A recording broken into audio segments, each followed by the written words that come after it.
Are you ready? Because I know I'm ready. Are you ready to get... Are you ready? Because I know I'm ready. Are you ready to get hype as fuck? Hype as fuck. Hype as fuck. Hype as fuck. Hype as fuck. Hype as fuck. Hype as fuck. Hype as fuck. Hype as fuck. Hype as fuck. Hype as fuck. Hype as fuck. Hype AF. Get hype as fuck. Yo, what's up, everybody? Skyman is tapping the fuck in. And if you haven't heard already, hype as fuck, baby. Let's go.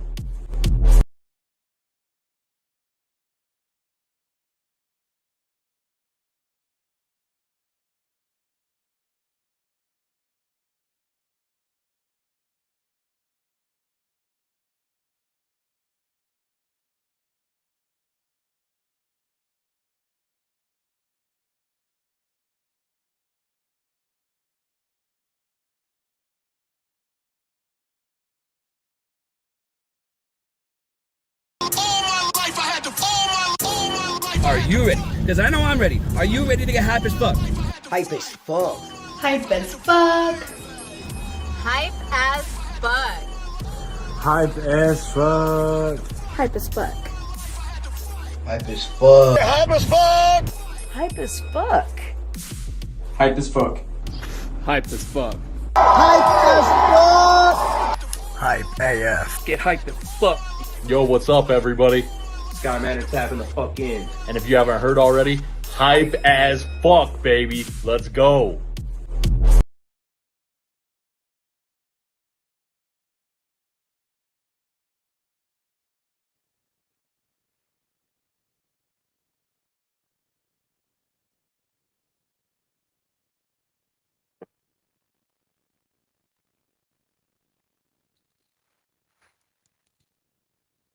I can't see myself on my end. Hi, hello. Welcome to another episode of Get Hype AF. I am your host, Madwag Jackson. I can't see myself. I'll be right back. There we go. Okay. Today on Hype as Fuck, we have a special guest with us. Some of you might already know this fella because, well, I know he's in your network, and he's been on a couple other shows recently. So today, you guys, without further ado, I got Cap the Wiseguy up in the house. What up, Cap? How's it going tonight, man? I'm hype as fuck. Let's go. Fuck yeah, let's go. All right, so my viewers, go ahead. Tag some people up, share this video out, and number one, do not forget to ask any questions if you guys got them. Drop them in the comments. We like to see what you guys want to know and hopefully get you guys some answers. So to start out right away, let's just kind of get some people acquainted with you if they don't know. What is your name, if you would like to share your real name, and where you're from, and how old are you? So I'm Cap the Wiseguy. You can just simply refer to me as Cap. It's easy peasy. Originally from Jersey, represented in the hat. You know how I do. 973 stand up. Currently in Texas, just outside San Antonio, living the dream. You know how I go. Heck yeah. All right. How long have you been doing music? Ooh, my whole life basically. Shit, if I had to put a real number on it, probably like, it's tough to say. It's been about 20 years.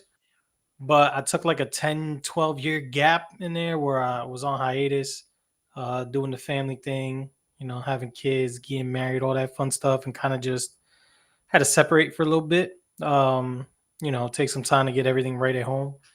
Turned into a much longer break than I anticipated, and then basically came crawling back, you know. Never really left it as far as writing and just enjoying music, but wasn't really creating or recording it, I should say, or laying it down like that.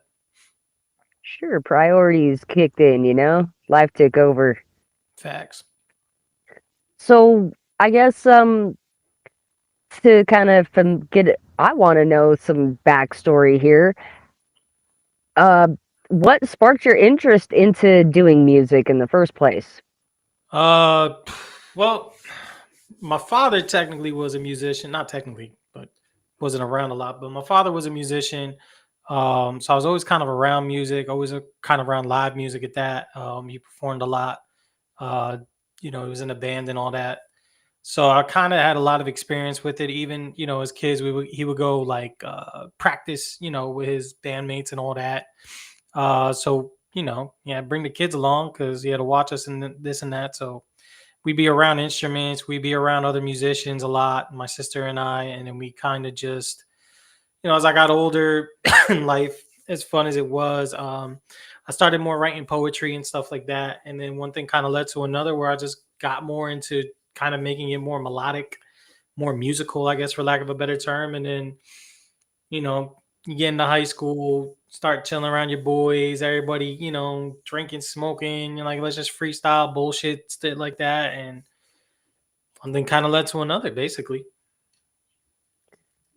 And who are some of your like musical influences? Who inspired you besides your dad, I guess, in a sense?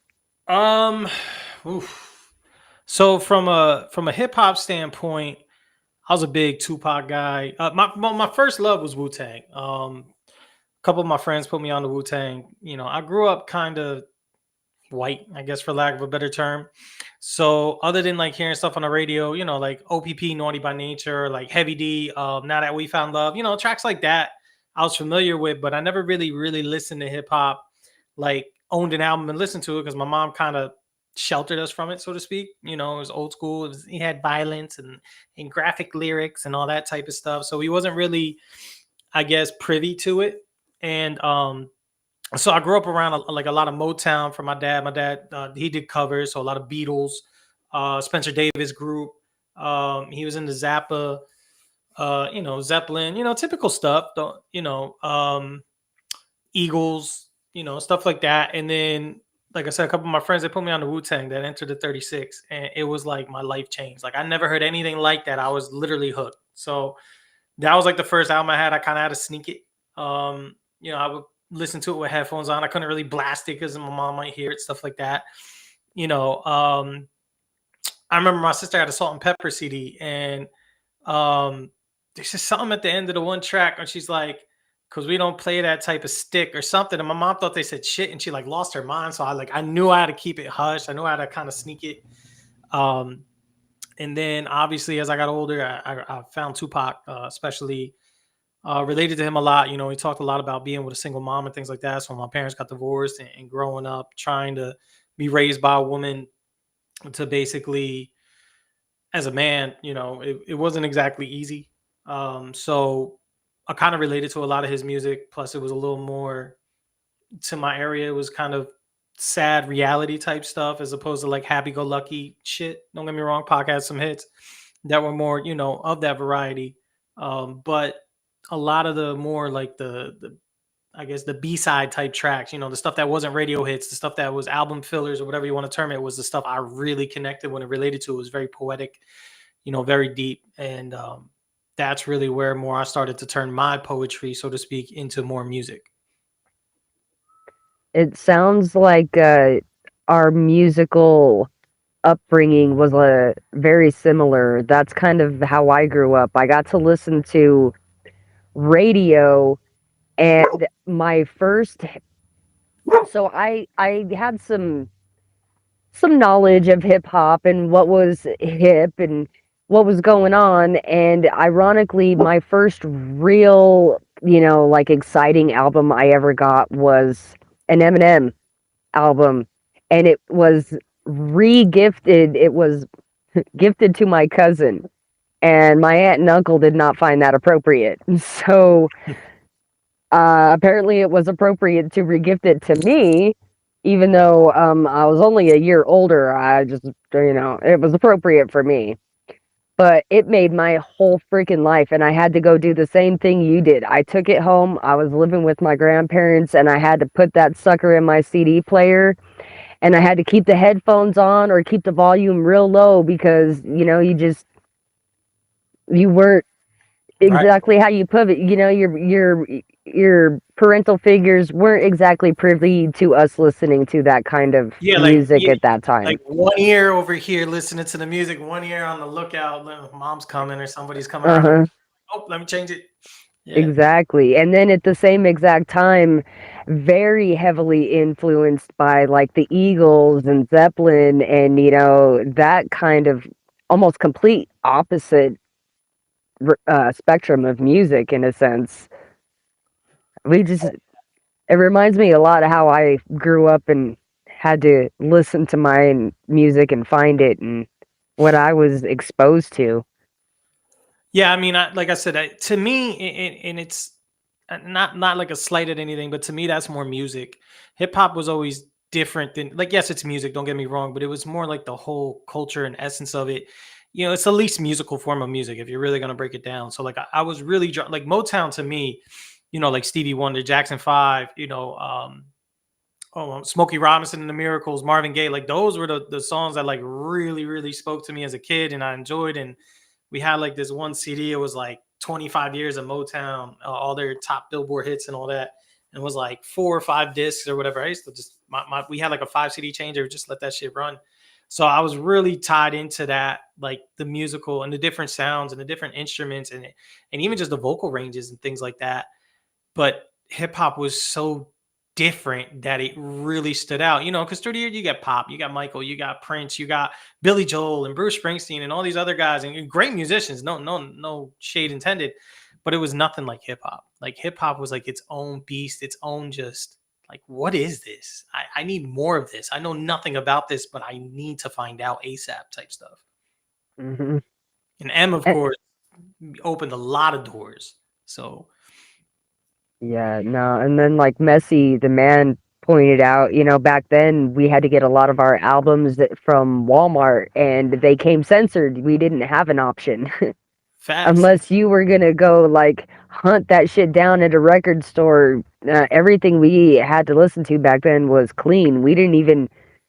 I remember buying a few albums, and I'm sure you can remember a few, but a couple songs on them were literally just so edited that you had no idea what you were even listening to at some point. I remember Mo Money, Mo Problems is one that always like stays in my head, right? So Mo Money, Mo Problems, you know, Biggie, Mason, Puffy, and you heard on the radio over and over and over and over and over and over. And they don't say the N word on the radio, right? So now you go and buy the CD and you get the real version, and Mace is dropping M bombs left and right in there, and you're like, wait, what do you say? What is what? And it's like because you're so used to that other version, like. We didn't have Walmart, so we used to go to like Sam Goody and we would buy singles. They had like the 99-cent singles and we would get them and they couldn't say parental advisory, explicit lyrics, that little, you know, disclaimer or whatever they would put on it. If they had that, we couldn't get it. So you used to have to like sneak those or something. You know, as I got a little older and you had more freedom to like go about and do stuff. Your moms would be like, you know, I'll pick you up in an hour or something or meet us back. So, you know, it was just so different back then to what it is now. Like, you know, we used to, when I first started recording, we had to make radio edits. You know, we had to take out certain words because it couldn't say them on the radio. You had to change shit to ish. And, you know, instead of like, fuck, you either leave it blank or say something totally different and like change it, you know, and it took away from, you know, maybe the aggressiveness or the essence or the energy of the track. Like it just wasn't the same. So there were some tracks you're like, look, man, I can't do nothing with this because it's just not going to hit right. Like it's just different. So. Yeah, looks like our audience is calling us out we're calling ourselves out on our age a little bit here. Yeah. Hey, more experience, more wisdom. That's how I see it. Yeah, I think I was talking to my wife, but you probably remember going to the mall and you could like pre-sample your music before you bought it, even like. They had like the little, almost like recording booths. They were like little sound booths you can go in, and then sometimes they just had like a radio set up, and they would pop it on for you and let you listen to it to see if you wanted to buy it. Mm-hmm. I miss those. I do. I mean, I guess like Right. you said, the entire way we ingest our music now is completely changed. So I say I miss that, but there are still multiple ways to, I guess, pre-sample your music before you buy it nowadays. So I'll Yeah, take that back. Rob Gates. Yeah, they couldn't say bitch on the radio. Now they just be saying like asshole on TV like it's nothing. I'm like, what the fuck is this? My kids are Hmm. watching. Like, what are we doing? Like, but yeah, different times. All right. So here's another one. Who is one of your inspirations, but outside of music? So outside of music, I mean, my biggest inspiration has always been my mom. What she went through with my dad and doing what she had to do to make us basically not live in the hood and working 4 jobs and moving, losing everything we had and moving into like this little 2 family house apartment and just changing towns and new circles and kind of being, I guess, for lack of a better term, she was kind of like disowned by her family because she was an embarrassment for being divorced. 'Cause it's unfrowned upon and good Christian folk and da da da. We don't do that. And just, what we had to do and just really taught me like if you want something, you know, bust your ass and get it. Don't take no, don't settle, don't like you want it, go out and get it. Go out and earn it. If you whatever you have to do, you either have to decide is it worth doing all this to get it or not. And if it's something you want, then by all means, do what you got to do. And that always spoke volumes to me, just seeing that and sacrifices she made. And it made me learn so much at a young age, like unintentionally from what my dad did to us and what we had to go through and just seeing that. Because I could have easily gone a different route. I could have easily turned to different, groups of people or started like, becoming drug dependent or things like that. And just, it really kind of opened my eyes to there was more options than just A and B. Like it wasn't just black and white. That's awesome. That's great. I love when we can be inspired by those closest to us. I've come to find recently that a lot of us, we don't get to have that, and we need more of that. So I love hearing that you respect your mom and you understand you learned and you understood, from those hard bringings, and it's not just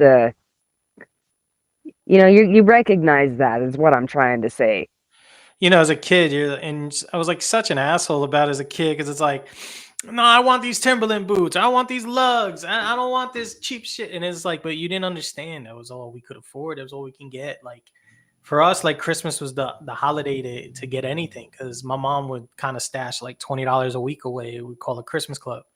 And so Christmas, it was like you was the only holiday we really like. Even birthdays was kind of shitty. We was always broke. But Christmas was that one where you got everything. So I also got like all my, new underwear, new socks, and new everything for school and all that too. So it was like part of my gifts. And if I needed notebooks or binders or anything, a lot of times you got it there, and it was just just how it was. And as a kid, you don't understand it. You're just like, why can't I have this? And like I said, she did all that so that we didn't have to move to like a poor area or a lesser area. So I'm surrounded by other kids who have it pretty good. They're pretty well off and they're complaining about shit or they're bragging about shit even. And I'm like, how come I can't get that? I don't understand, currency and money and value or anything. I'm just a kid. And it's like, it was really hard, but at the same time, it was really a blessing because it really taught me so much more than I could have learned if somebody literally explained it to me point blank. Like somebody could have literally read it off a piece of paper, explaining it in detail to me, and I would have been like, yeah, whatever. Like when somebody offers you advice, you're like, yeah, that won't happen to me, or yeah, I know better. Like I saw it. Like there was no sugarcoating it. There was no denying it. It was like, this isn't just somebody blowing smoke. Like this is real. And that's just how it was.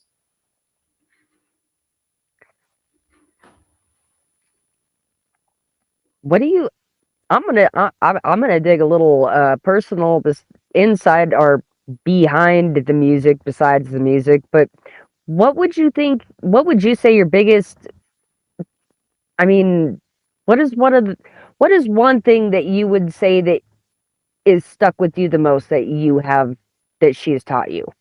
One thing that I just, it's constantly just a little reminder that in the back of your head. My mother always said, excuses only satisfy the ones who make them. That was one thing that always was like embedded in my sister and I, where it was just like, look, I could tell you this is why it didn't happen, but am I doing it for you or am I doing it for me? Am I justifying why I didn't get something accomplished? Like, it doesn't mean I'm lying. It doesn't mean I'm whatever. It's just like, but it's still an excuse. It's still just, settling or just saying, well, it just wasn't. It's like you're accepting it. And it's like, it doesn't have to be that way. Like, get around it, find another way. And that kind of always, and then just what you do for your family, like for the people that matter. Like, I say family, but family wasn't always blood for us because, like I said, there was a time where we were kind of like disowned. We were the black sheep, so to speak, and friends became family. People did things for us when we went through our roughest times that you would have never expected, and they never asked for nothing in return. And that was like that's how it should be. Like, and it was always just like pay it forward. So even like now, when I see people struggling or people need help, I like to move in silence, but I'll be like, hey, bro, like, I'll see somebody post that they're struggling or something. I'll send them a couple bucks. I'll do something because I know what it's like. And money comes and goes. Money can be replaced. People can't. And memories and times can't. Like, as a father now, like looking at my kids, I'm like, what's really important? Me going and get some extra overtime or making a little extra money or being there for something that isn't going to be available tomorrow, being there for something that isn't going to be available in a year. Our kids like us. Our kids are young. In a couple years, they're going to be teenagers and they're going to be resenting us and they're going to be off doing all the shit that we did to our parents when we were that age. And it's going to be just like, yeah, it's going to suck. And yeah, I'm going to feel it. And then it's going to be a karma thing. And then at the same time, you're just going to be like, look, it's just the circle of life. So you got to live for the moment. You got to enjoy it. And you can't just sit there and be like, well, it didn't work just because of this. And that's okay. Like, maybe that is why it didn't work, but don't accept it. Find a reason to make it so next time it does work. Make it so next time that doesn't come up. Avoid that obstacle down the road. And that's really what she taught us. Me, my sister and I, like, really just, like I said, never settle. Don't make excuses. Just do. I love that. That's some great advice, and I'm gonna be honest with you. I feel like that's gonna be something that I learned from you that's gonna stick with me. So thank your mama. Oh, I already feel that way, but the specific way you worded it just I've never heard it worded that specific way, and I resonate with that so strongly. So thank your mama. gotcha. She'll be happy to hear it. Trust me. My mom's the type that would like literally give you the shirt off her back too. Like if you ever met in person, my mom would be like, I gotta cook for you. I gotta make food for you. Like that's how the type of woman she is. Like she's just, and that's how I try to be the same way. Just always like grateful and because nothing is promised, right? Nothing is guaranteed. Nothing is given. So expectations fuck your mind up. It's still hard to deal with because I know that and I still set them. But if you go into something like you and your wife, you going out for a night and you're planning all this shit and you're like, okay, this is what's gonna happen and this is what she's gonna do and this is how she's gonna respond and she doesn't respond and now you're all pissed off or you're disappointed. You're like, whatever, I guess it wasn't good enough for you or whatever. And then you've created something that wasn't there and then you're mad about what you created not existing, but you're mad at somebody else for it. And it's just it's hard to experience because it's natural. It's something you normally would do. Like in your head, you're like, this is how it's gonna go and this is how I'm gonna see it. And then it doesn't happen that way. Now you're pissed off. But if you just be like, look, just go in there with no expectations and just enjoy it and just take it for what it is and just be like, you know what? She was happy and that's all I care about, because that's what love is, like finding joy in other people's joy. Like, I don't care if I'm happy. If my kids are smiling, I'm happy. It doesn't matter what happened at work. It doesn't matter what happened on the road home. It doesn't matter what happened at the store. None of that shit's important. Like, if my kids are happy, I'm happy because that's all I care about. And that's what makes me, if my wife's happy, I'm happy. Also because she's not nagging and complaining to me. But still, if my wife's happy, I'm happy because I just know my responsibilities are fulfilled, in my opinion. Like, I'm doing what I need to do to make them happy, and that gives me my pleasure and joy. Amen. Amen. I feel that so much. That's where I get my joy is from being able to see other people's joy, whether it comes from me or just being around other joyful people. If they're happy, I'm happy with them. That's how I like to live my life, around happy go lucky people, and I genuinely I'm trying to break away from that and be happy on my own, but at the same time I really don't see a big problem sharing other people's happiness. You know what I mean? Nor should you. It's not a competition. Like, and I get it. And especially as an artist, you're always like, oh, my track's better than that, or my verse was better than his when you work with somebody. And it's like when you realize it's not a competition, look, like, do you think Kanye cares how much money Jay-Z made? I'm just picking two random ass people. Not like literally, but like, you think Kanye sits there and be like, well, I made 10 million, but Jay-Z made 12, so I feel like I didn't make enough. Like, maybe deep down he's like, I want to do better, don't get me wrong, but he's not like fucking crying himself to sleep because Jay-Z made more money than him last year or vice versa. And yeah, there's a healthy competition to it, but it's not to the point that it's like, in order for me to make money, I have to stop him from making money, or I have to be better than him to make my money. Like, nah, there's more than enough to go around, It's No, like like you it's like said, a buffet. Life is, there's food. Like, you don't have to eat it all. You don't have to hog it. no, exactly. And this actually, on my very last episode, this exact topic came up and you just touched on it. It's there's a difference between healthy competition and competition. Like our last two guests, they were talking about how they have competition with each other and they work together, but it's a healthy competition. They're not going, hey man, I'm better than you. They send each other a verse and immediately the other one sees it and goes, damn, dude, that was badass. I need to up my game and bring it so and match the energy, not go, damn, bro, you fucking, I needed to do better than you. Like, Right. it's a healthy competition, not I Them want to be pushing you to be better more so than exactly. Yeah. I need to be better than you type shit. Like, Yeah, I'm not and gonna be upset. you Like, I need to want be you to have a better verse than inspired. me on this track, but at the same time, I want to make sure that I do everything in my power to have a better verse than you. And it's not because I need to be better, and it's not because I want you to be worse. It's just I want to represent and be as good as I can be. And I want you to help push me to new. That's why I love collaborating with people. That's what takes me back to that first Wu-Tang album. I'm like, you think about it, like, do you think they showed up to the studio with a verse written? Like, maybe one guy did, who was the first verse on the track, and then everybody else was like, okay, Ghostface said what? I gotta top that shit. Okay, what, Method Man said this now, and Ghost said that. Okay, I gotta come better than that. And it wasn't like so much that it's like I'm better than you. It was more just I can be better. I'm competing Yeah, with me. I'm competing with yesterday's me. 5 minutes ago me. Yeah, 2 seconds ago me. As long as you keep getting better, you never stop. You keep growing. When you get complacent, that's exactly. what's all fucked up.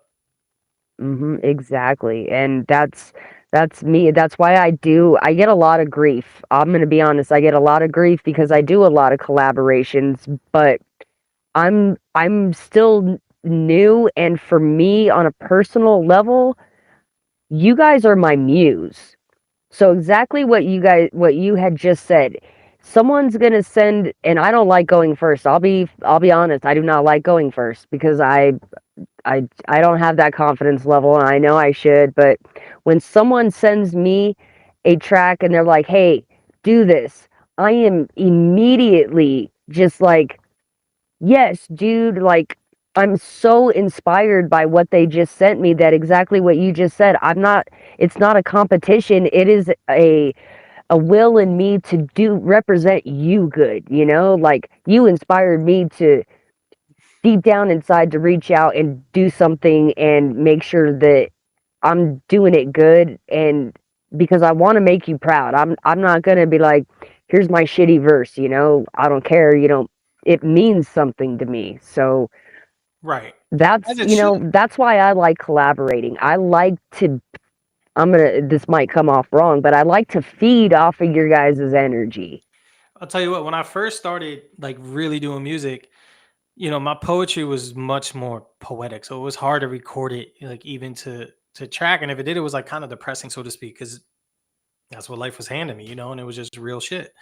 But I always freestyled, and I would like blackout freestyle. Like, if I didn't record it, I couldn't tell you what I said. Like, that's how blacked out freestyle I was. Like, just close my eyes and go. Put a beat on and just go. And dudes would be like, "Yo, you said this shit." I was like, I guess so. Like, I really don't know what I was saying. I was just doing, like, it was just natural. So when it came time to write, it was like one extreme to the other. It was either like I could freestyle it as, almost, but I can't write it as fast as I could think it. And then I'm not fully or fully unconscious or subconsciously doing it to where I'm overthinking it, overdoing it, constantly crossing out, constantly revising it. But then when somebody be like, hey, I got this track, it's got an open verse, here's the hook, here's the thing. It was like, okay, I got a concept and an idea. I can build off of that all fucking day because I don't have to come up with the foundation, like the groundwork, so, and that's why I love collaborating with people like you just said, because it's also just even producers, like producers get so undervalued when it comes to it because they made a beat and they had an idea when they made that beat.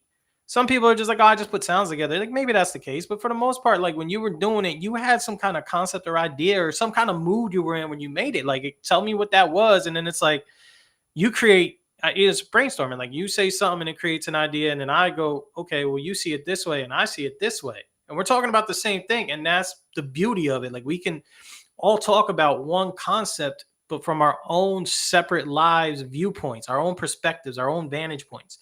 And that's what makes the beauty of art. Like, and that's why I never turn down collaboration opportunities. Like people be like, oh, I don't know if I'm on your level. Like I'm not on any level. I just create. Like I'm no person to judge art. Nobody should, in my opinion. Nobody should be like, yeah, I get it. You enter a contest and they might be like, oh, this guy's flow was better and this and that. And they might break it down. And I respect that. And I understand that. But at the end of the day, if I'm just like, hey, let's make a song together and we come up with an idea, as long as it's real, as long as it's not like some shit that you copied or stole or just tried to like, come up with, like, oh, I saw this on a show once, or somebody told me about something like this once, so I'm gonna talk about it type shit. As long as it's not something like that, then it's beautiful. Point blank. It's just art. Like I don't even know how else to say it. No, it's exactly right. And that's what, like you said, any form of art, quite honestly, whether it's music or a painting on the wall, it Right. just because it's not for you doesn't mean it's not for everybody. It's interpreted. Every single person interprets art their own way, and that's absolutely, there's nothing wrong with that. Yeah, my stepfather, who's basically like my real father, said that to me once. Like, I can't draw. I can't even draw a straight line. Like, I could barely do some graffiti letters. Like, that's about the furthest I get with my drawing ability. Like, if I really, really try, I'm exaggerating, but like literally, I can't even color in the lines. I don't have the patience for it. Like, I'm not artistic at all.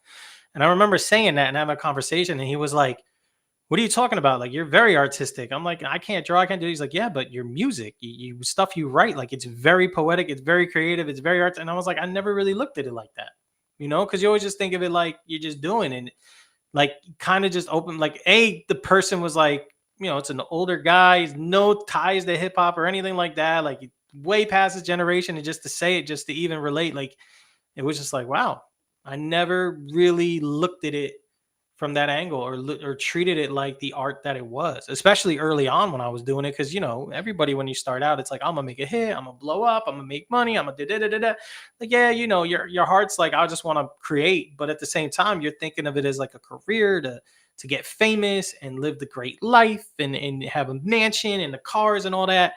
You don't really look at it for what it is and the gift you have to create it. Like, regardless of whether people technically relate to it to the extent that they're giving you every dollar they earn to listen to it, or whether you're just doing it for your own escape therapy, remedial type medicine, it's still the same art. It's still of the same quality as those people. So you need to treat it as such and think of it as such, and don't doubt yourself or don't slight yourself because you have a gift. So, utilize it. Oh yeah, more great advice. If you guys have a gift, no matter what it is, it more than likely in some way, shape, or form is an art, and you need to explore it. In any way possible. It may not be, it may not make you $1 million like you're thinking or hoping, but another person said to me, there will be one person. There's a massive amount of people on this planet. You will reach at least one of them. Something you do is going to reach someone somewhere out there and have an impact on them. You may never even know about it. That's what I was about to say. But that is literally, I mean, with the amount of people on this planet, it is a guarantee that you will reach someone somewhere someday. So back in September, I released an album for the first time in a couple years. And I had a couple people tell me, like, like people that don't even do music. I had some USB drive cassettes that I was selling and this and that. And then people were like, how much? I'm like, whatever you want to throw me. I don't care. I'm not asking for much. Like, it's just the fact that you're buying it, showing love. Like, that's all I care about. I just want you to listen. I just want you to enjoy it. And dudes were like, keep doing what you're doing. Like, it's real inspiring. And I'm just like, what do you mean? Like, and they're like, bro, like you're older, like you're our age, you're in your 40s, young 40 and this and that. And you're still creating music. You're still pursuing your dreams. You're still following what you want to do. Like, it's really inspiring. And I'm like, I never even thought of that. I never even looked at it like that. Again, it was like eye-opening. It was like humbling. It was like almost brought a tear to my eye. Like, and I had like 3 or 4 people tell me the same thing. And I was just like, wow. Like I just wanted to make music and just wanted to put something out that I could be proud of. And people are like telling me that I'm inspiring them to go follow their dreams and do things that they maybe used to do when they were younger and given up on, or just haven't had time for, or just grew out of, so to speak. And it's like, wow. Like I never even looked like it's a sense of like almost power, but not on an ego trip thing, but just like you didn't realize you had that even aspect of touch. Like you didn't even know it was a thing. Like it was just, especially for non-artists to reach out and tell you that like, oh yeah, your music's inspiring me. I'm going to start hitting the gym again. And I'm just like, what, like, cause my music makes you want to work out? Like it's energetic? Like, no, like not even like that. Like and I'm just like, it was hard to grasp at first. And then it's like, wow, like that's like the ultimate compliment anybody can ever give, in my opinion. Like to tell you that you inspire them and you make them want to be better, so to speak. The same way that they make you want to be better. And it's just like, feed off of each other, reciprocity, like just, give and take. And that's what it should be. Hell yes. And you are absolutely right. That is, I've had that happen, and that is one of the best compliments you could give anyone, artist or not. So anyone watching this, you want to go make someone's day, go tell someone who inspires you that they inspire you, because no joke, you could change their entire aspect on life with just saying that one simple little thing. It's incredible what just saying that can do. It's the world we live in. Like we're like horses with the blinders on a lot, right? We're just running that race. We're not noticing anything around us. It's just finish line. Be faster than the horse next to you and finish. And then sometimes it's just like comments like that, or just things like that, just conversations. They just like remind you that there's more to life. There's more than just this. There's all of this that you can't even necessarily see half the time, or you kind of just like your eyes don't see your nose, right? It's right in front of them, and yet they block it out because it's there 24/7, and it's just to the point where it's like they don't even care it's there. But sometimes you'll look down and just be like, oh, look what I could see on my nose. This and that. Like you don't even, you take it for granted. And it's like life's like that. Like, sometimes it's, you got to see things differently, and it'll change you. It'll really, like when you grow up and you hear stereotypes, and then I had like Arabic friends that I would hang out with, and you think everything's Al Qaeda and all this and that, and you start to meet them, like they're just like me. Like they're family, they're religious, they care about their brothers and sisters, they listen to their moms, they eat dinner together. Like, yeah, it's different foods, and yeah, it's a different religion, but it's still the same exact elements that create who they are. And it's like you start to realize, if you start focusing on similarities instead of focusing on differences, you start realizing that people aren't all that bad. Doesn't mean there's not bad people, but people aren't all that bad. Like, and it goes back to that competition thing. It goes back to so many things. Like it's just, there's more to life than just what you see. Third eye concept, whatever you want to call it. There's so much more to life than what you see. So much truth behind that.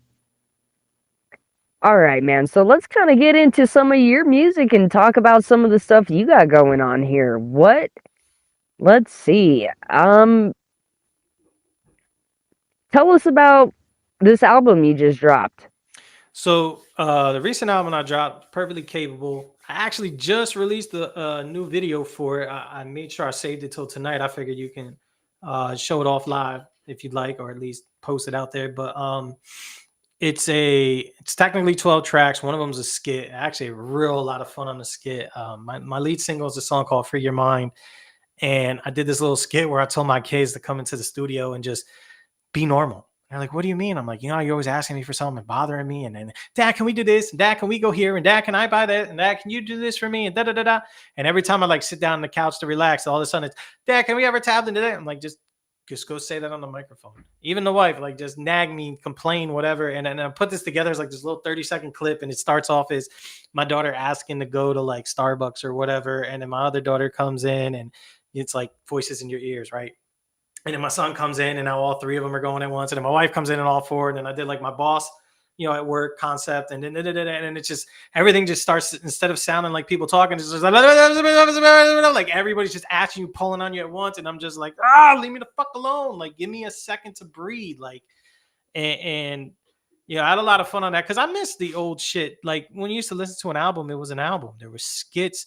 There was a theme to it. Songs kind of transitioned into each other as far as concepts and ideas. And yeah, there was one or two tracks that were like kind of for the radio, but everything else was kind of like telling a big story all into that one album.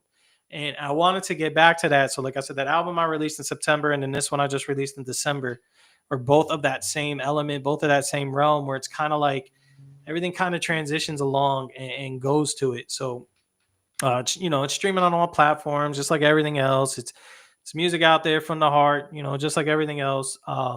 It's very hip hop esque. I'm more old school. I'm more boom bap as it gets termed now. Definitely East Coast vibes. Do got some West Coast beats and things like that on there, but you know, I wanted to kind of get back to that and kind of experiment with it. And put that out. So I actually have two videos for it. One was out when it got released. And then, like I said, that one I just posted tonight that technically I haven't really premiered yet. So I was planning to kind of launch that. Oh yeah. That is Poser Pete's, correct? Yeah. See, up on it. Yeah. It's my guy Elo set up the beat. It's actually kind of fitting, maybe. I don't know. It's about people on the internet who act kind of like they do so much more than they do, or they're so much better than everybody else when they're not. Like we were just talking about with the whole artist concept and the beauty of it, and people acting like they're better and feeling like they're above you when they're not, or even if they are, like acting like they're fucking Brad Pitt when they're just like an extra in the background of Spider-Man or something. I don't even know how to make a parallel to it, but you know, that ego trip or that conceitedness that just needs to go. Like we're all here to build, we're all here to grow. Like, let's just work together and get to the sunshine, you know, all at once. But yeah. All right. Oh yeah. So we can I did just drop the link in the comments, you guys, so give it a couple seconds to show up. I did that on my page, and I will do that if you're watching from Hype AF in just a second when I hop over there. So go check that out after the show. Oh, we got more. Heck yeah, we got more to talk about, but go give that a watch after the show. I did just share the link. Hopefully it'll show up here. And unfortunately, my laptop is not charged, so I cannot play the video right now unless we wanted to turn on the Bluetooth and do it old school ghetto style. I'm down to try to do that. Nah, that's cool. You don't got to do all that extra bleeding it into the mic through the speakers and all that. The old days. Yeah, I trust me, guys. It's gonna go sound 100 times better if you just go watch and stream that yourself. And plus, you're helping homie out with, you know, some streams on the channel. So yeah, nothing wrong with that. Go do it up. Like, subscribe, all that fun stuff that everybody asks for, and I follow back. I'm not the type that's like one of these follow for follow beggar types. I hate that. I'm sorry, but you know, I do follow back. I do interact when I can. So by all means, let me know what you think of it. Let me know if you're feeling it. Let me know what you think could improve, even because you guys are the consumer at the end of the day. When you record music and you put it out, it's no longer really for you as much as it is now for the public. It's for their consumption, for them to see. So, you know, it does mean a lot, that feedback, and that even if you hate it, just don't, oh, I hated it, it was trash. Like, don't give me that. Even if you felt that way, tell me what it was that could have been better, or what you didn't like about it. Oh, I thought your flow was off. Oh, I thought lyrically you could have came harder. Oh, I thought you didn't stay on topic long enough. Whatever it is, just be real with it. Because that helps a lot too as artists. Like, when we put our music out, that's what we really want. We don't I don't want I hate flame emojis that are just like, oh, 3 flames, yeah, that was dope. It's like, what about it was dope? What did you like? What did you enjoy? Are you repeating it? Did you run it back? Did you want to listen again? Did you want to listen to other songs? Was it just, oh, or was it, because it just seems so generic and empty. Like it's like people scroll through your Instagram or your Facebook and just like, move on, like, comment with an emoji, move on, and it's just empty. At the end of the day, it's, to me, I'd rather you not even comment or like, but I might be different. So I feel that you want honest feedback, not just, well, on the negative side, if you're not gonna do anything but say, "Hey, that sucked," you're just being an asshole troll at that facts. point. Like, why? And then on the flip side, if even if you are, like you said, I'm guilty of the fire emojis. I'm trying to bump your algorithm, but from the artist standpoint, I totally understand where you're coming from because we do You know, want more, right, we and there's do nothing want. wrong with don't get me wrong, like, I'm not trying to say fire emojis are bad, but when it's just like, oh, No, everybody I just puts, no, like, you this, want that, and, like, keeps it general moving. feedback and, Right, like, you wanna know that the people are listening and not just and bumping especially your when it's algorithm. right, and especially when it's like, every one of my posts, you put in the same 3 fire emoji type concept. It's like, I get it if it's like 1 or 2 of my things and you're like, "Yo, I thought this was like one of your better shits. I thought this was legit fire." Like, okay, cool. But when you're doing it on like every single thing that people, and not only my post, but other people's posts, it's just like, yeah, that's just basically a slap in the face, in my opinion. Like, it's like, why even bother? No, I feel that. This is a hard one for most people to answer, but do Oh. you have a favorite song out of your collection? Um, a favorite song, a one? No, I do have some favorites for sure. Like I said, there was a gap between, so I have some of my early music that I really attached to, and I have some of my newer music that I really attached to, especially because my mindset is different. Like where I was at 12, 15 years ago compared to where I'm at now is totally different. Like I'm still the same person, and there's still a growth pattern, like a trail to it. But at the same time, I am not the same that I was then. Like some of even of some of the verses like I have written that I never got to record, and I'll go back and read them. I'm like, oh, I can't say this no more. I can't even talk. Like I don't, like, back then it was proving yourself. You want to battle everybody, you want to show them how nice you are, things like that. And now I'm like, I don't want to do all that no more. Like I just want to create. I want to be more music now. I want to be less street shit, less mixtape type stuff, and more like fully creative process. So I mean, I do have songs from them that I really, attached to, and songs from now. Um, if I had to pick one, there's a song on the, you know, um, Capture the Moment, which was the release I had in September, and one of the tracks on there is called Reflection, and it's about becoming a father and like holding your daughter for that first time. And in my case, it would happen to be a daughter, but holding your child for the first time, looking into their eyes, like everything just like completely slowed down, yet went so fast at the same time. Just completely different. The way I look at women is different now. Like, cause like I'm a father, and I know it's like I can't even look at girls the same, because I'm like, that could be my daughter that I'm looking at, things like that. And just kind of just going through that, and then just talking about my wife, the blessings, the 1 and 1 equals 3 concept. You and me became we, but now we added to the we, and it became more of a we, and yada yada yada, like and just talking about stuff like that. And then watching them do things that you used to do as a kid, watching them repeat things. Like, kids listen to everything, and they repeat everything you tell them, even when they don't listen or you think they're not. I've caught my daughter playing with toys, it was like her Barbies, and she'll be yelling like one Barbie's the mommy and one Barbie's the daughter, and she's yelling like she's my wife yelling at her type shit, and she gets mad about, but then she's doing it to them, and it's just like, even when you don't think they're listening, or even when you don't think they're realizing that they're doing it. And that's just, and that's kind of what's just encompassed in the song, like all the things that you don't even realize that are like that you can't even talk about until you become a parent. Just, I want to say people who aren't parents can still relate. Don't get me wrong, but it's definitely more for the crowd of people who do have, offsprings and seeds in their life. And just, like I said, I mean, it's like the opening lines, like just looking at, just saying my child, my child, my child, saying that still feels wild. Like just getting to that point, like the way I grew up and not having a family, and just now being able to have my own family and doing all the things my father didn't do. Hopefully, making my kids' life a lot better than mine was, making sure that they never have to go through a lot of the things I had to go through and just enjoying it. Yeah. Huh.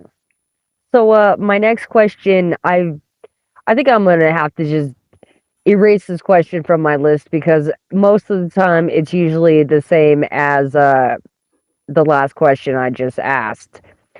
And for you, I feel like it is from your explanation. So, do you have an emotional song that just brings up a bunch of emotion for you? Yeah, that's definitely one of them. I could talk about some other ones too. Don't get me wrong. I got another track on there, "Can't Let It Change Me." Shouts out to my producer Sticks from the UK.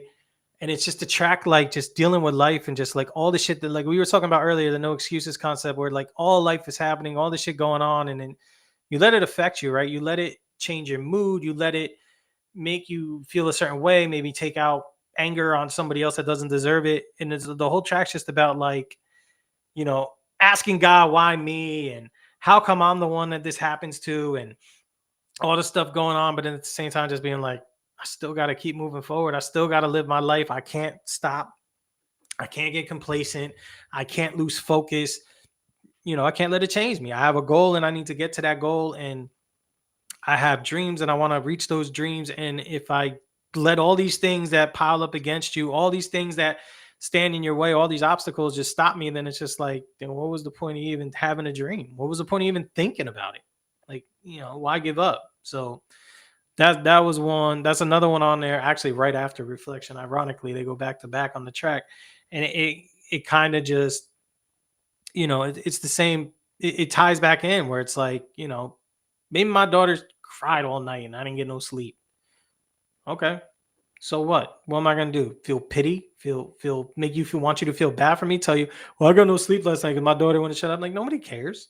Like, yeah, people might feel bad. People close to you might be like, that's horrible. But what the fuck are they gonna do? What can they change for you? Are they gonna let you sleep all of a sudden? Like, are you gonna get 8 hours of sleep back because they said I feel for you and give you a hug and tell you I can help you out and moving forward if you need or something like, or let me buy you lunch because you got no sleep. Like that's great. And they're all nice gestures and you're grateful for it. But at the same time, it's not gonna get me back to sleep I lost. So what can I do?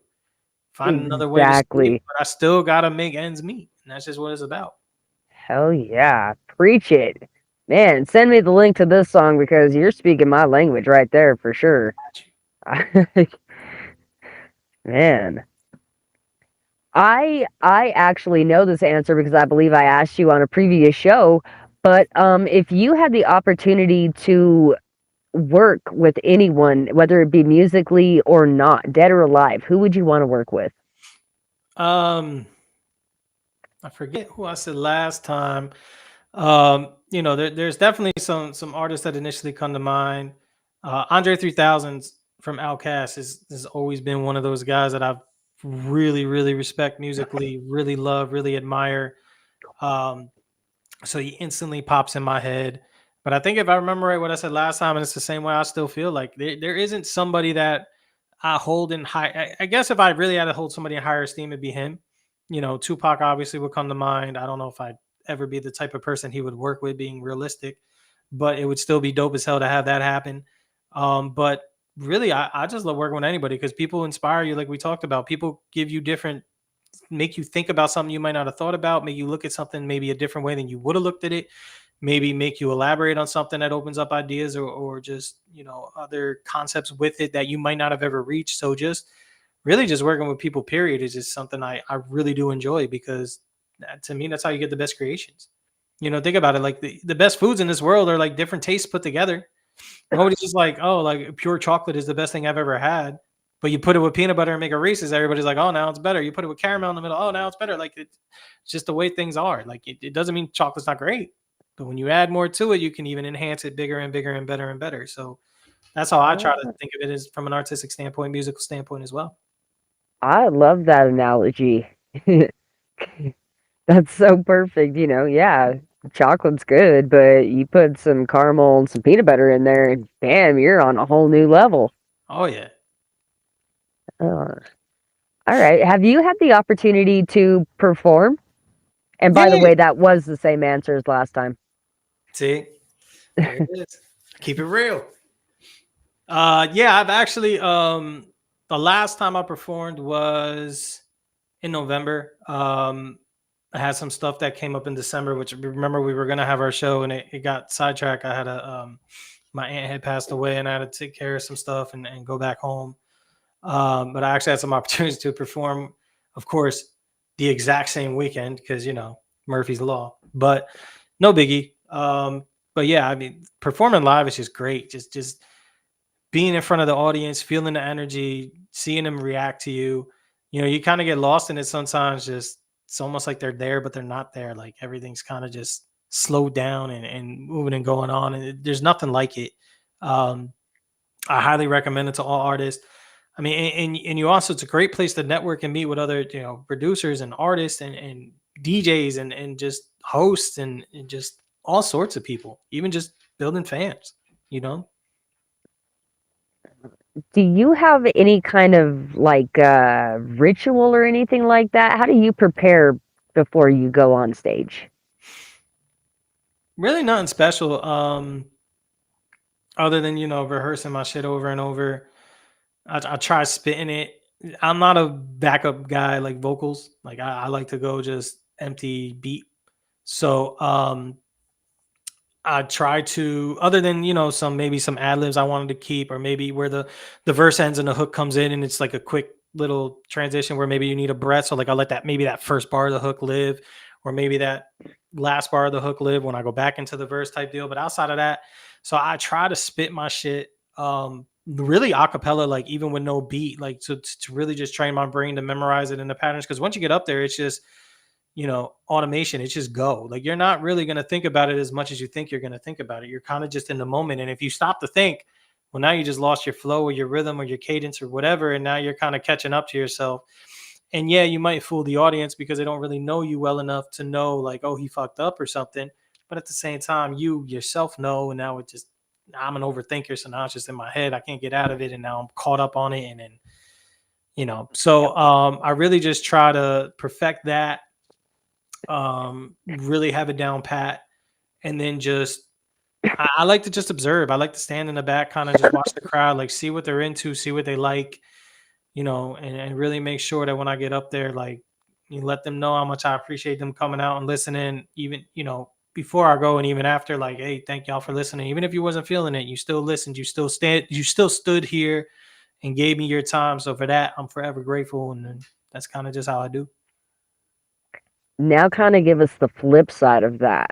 Can you tell us the high that comes after the performance?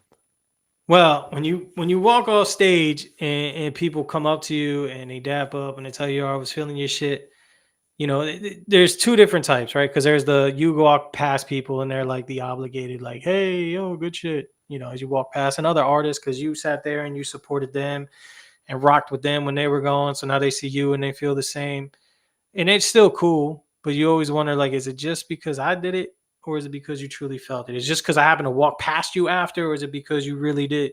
But those people that come up to you, like you go stand in the back and people walk over to you and they tell you, like, hey, what's your at or whatever for Instagram, or where can I hear more music? Like that's the shit that's just like, really the best. Like the most proud moment you can have as an artist is like where people want to hear more of your music. And that's the high you can never match, in my opinion. There's no drug that can match it. There's no other feeling that can match it. Like when people truly like you, genuinely, they know nothing about you, but they come up to you and want to learn more or want to hear more. What else could you ask for as an artist? All right. Excuse me. Now the last one in this little box we're in of your performing is out there hypothetical question. You were headlining and you get a headline any stage anywhere in the world. Where do you want to open? Where are you headlining? Man. That's tough. I mean, Madison Square comes right to mind. Growing up, 10 minutes from New York City, that was where, New York is the mecca of hip hop, right? The culture. So that instantly comes to mind. But one place that I think would be the most incredible would be something like a Woodstock. I always think of that DMX where he's live, and I swear to God, he's got the whole fucking nation or continent of Africa there in the crowd, and he's just going off, and it's like literally he's in that red overalls, and the crowd is just. I think it was Woodstock that they did like 2000 or whatever it was when they redid Woodstock or 99 or something like that. But I could be wrong. But it's literally like he's literally got fucking millions of people out there, and everybody is just vibing with him, spitting his lyrics for him. Like that's the type of scene that I would kill to have. Like that type of experience where everybody knows your music that well enough that you don't even have to say it yourself. You can just hold the mic out and they'll say it for you. Like that is the ultimate love when it comes to this music that you could ever have. Like just, so that would probably be the type, like an outdoor festival like that with a huge crowd standing there. Just really music and nothing else, and just enjoying it and just feeling that type of energy.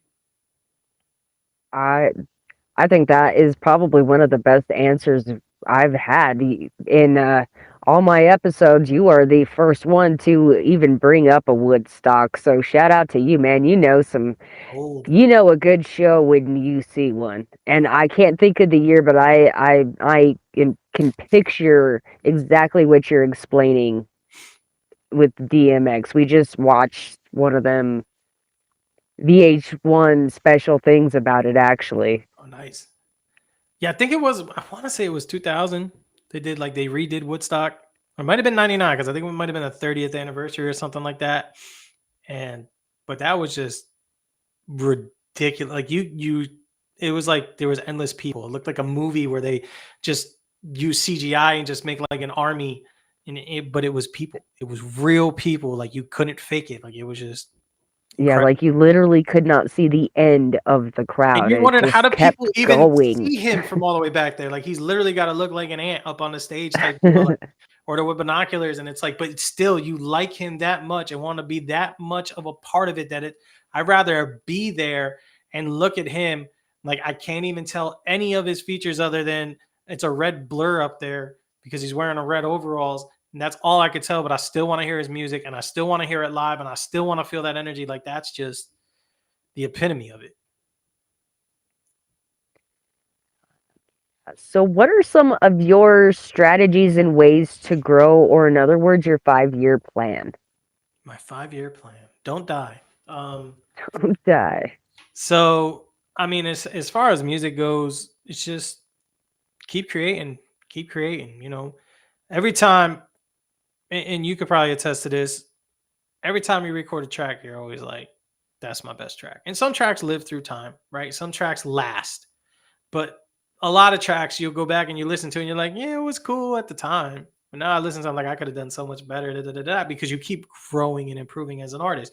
And you don't grow and improve if you don't create, if you don't try, right? Like if you can draw, every time you draw, you get a little better. If I ask you to draw the same picture over and over, by the 10th time you're doing it, it's going to look a lot better than that first time you're doing it, right? By the 100th time you're doing it, it's going to look a hell of a lot better than it did that first time, let alone better than that 10th time, where that 10th time shit on that first time. So everything compounds, everything connects, right? So, that's really just just figure out this social media a little more, get more people to interact, get more, connections with people, networking, collaborating, creating, and just, really just create, like just keep doing, like do what you feel works. Like let the universe talk to you. That's how I try to treat music. Like when a producer gives me a beat, I try to let it talk to me. Like there's no words or nothing on it, but I try to be like, what type of energy is it giving me? What type of vibe is it giving me? And try to build off of it. Like, okay, this is what it's telling me to do, in my opinion. Maybe I'm right, maybe I'm wrong. Maybe people agree. Maybe people are like, I wouldn't have attacked it that way, or that doesn't fit. But to me, that's what it was. So just keep doing that. Just keep growing. Just keep building, and then 5 years from now, hopefully I'm looking back like, yo, remember Jackson, remember Matt Wack that first time we was talking on there, and in 2025 after everything happened and blah, blah, blah, blah, and this is what we was talking about, and go back and listen to it and just see, where I am and what I've grown into, and just keep going every year. Just keep growing, keep doing every day. I'm glad you brought that up for a couple of reasons. One being, I absolutely want to touch on how important it is practice makes perfect. We are taught that from, I'm not even shitting you guys, day one in school. How did we learn our ABCs? We rewrote that shit over and over and over. You know, just like Bart Simpson on the chalkboard, if you want to look at it from that way. I will not fuck up. I will do this all, repetition. You know, And my mom used to do that when we was kids, and I remember I called my grandfather. His name was Silvio, and everybody called him Sal. So we heard people would come over and they'd be like, "Oh, hi, Sal," whatever. So I went up to my grandpa one time. This is one specific one, but she used to do this with a lot of things. But I was like, "Oh, hi, Sal, bro," and I got my ass beat, understandably, and I had to write 1,000 times, "I will respect my elders." I didn't even know what I really did wrong at the time, but I wrote that shit over and over and over, just like Bart Simpson on the chalkboard. And I had to put the numbers with it and do it boom, boom, boom, boom, boom, over and over. And there was a lot of things I wrote because I was not an easy kid. And you get to the point where it's like I will, and then sometimes you write it out, and it's just like over and over to the point like you're even dreaming about it, you're even saying it in your head over Chinese water torture type concept, right? Where it just keeps hitting you, and it's funny you say that because that was a big thing. Like when my mom, she ain't play, like she was no nonsense with a lot of things, and that was one of our big punishments. She didn't believe in violence, so she didn't believe in hitting. But I would have rather took a beating than write that shit 1,000 times. Trust me. For real. But my bad, I didn't mean to cut you off. You were saying. Oh no, man. I try to make sure all my guests know that you have the floor this entire show. I'm just here to kind of coax it along. We're here to talk about whatever you want to talk about. This is your show. We're here to get hype about you. I'm just hopefully a semi pretty face in the background. A lot of times you guys even show me up on that too though, so we're all good. But no, the second part that you had said that I want to touch on, and I want to touch on it because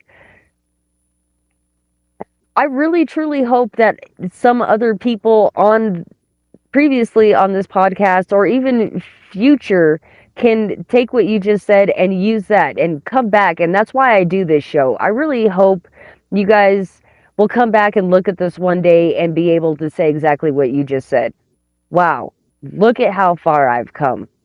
That's what I want you. That's why I'm here. Now we're here to help get you out there and get you seen. But eventually, I hope some of you can come back to this show in a couple years and rewatch it and genuinely go, fuck yeah, look at where I was and look at where I am now and just be proud of what you guys have accomplished. So I'm glad you brought that up. Anyone watching, if you've been on my show, go do that. Hit me up, come back on here, and let's talk about your progression because I want to know. I'm genuinely interested and I want to know where you guys are going and how you guys are doing. So I'm glad you brought that up. Yeah, I'm one of those nerdy types. Like I'll take this show now. Like since you're posting on YouTube, I'll rip it off of YouTube, put it on my phone, and I'll listen back to it. I even have shit from like 15 years ago when I was doing radio and stuff. And I go back and listen and I'm just like, man, like it's not just music. It's like I said, it's your mindset. It's everything about it. The way you even looked at it, thought about it, treated it, and just see the growth and just see, even sometimes it reminds you of things that maybe not necessarily forgot about, but are like kind of in the back of your head, whereas other things have kind of taken precedence over it or priority over it. And just, it kind of keeps you grounded and it brings you back to like, this is where I came from. This is where I grew out of, so to speak. And this is where I am now, but I can't forget about that because without that, I won't be here. So if I can't remember that got me here, how am I going to ever get to the next part where I'm trying to go if I forget about this?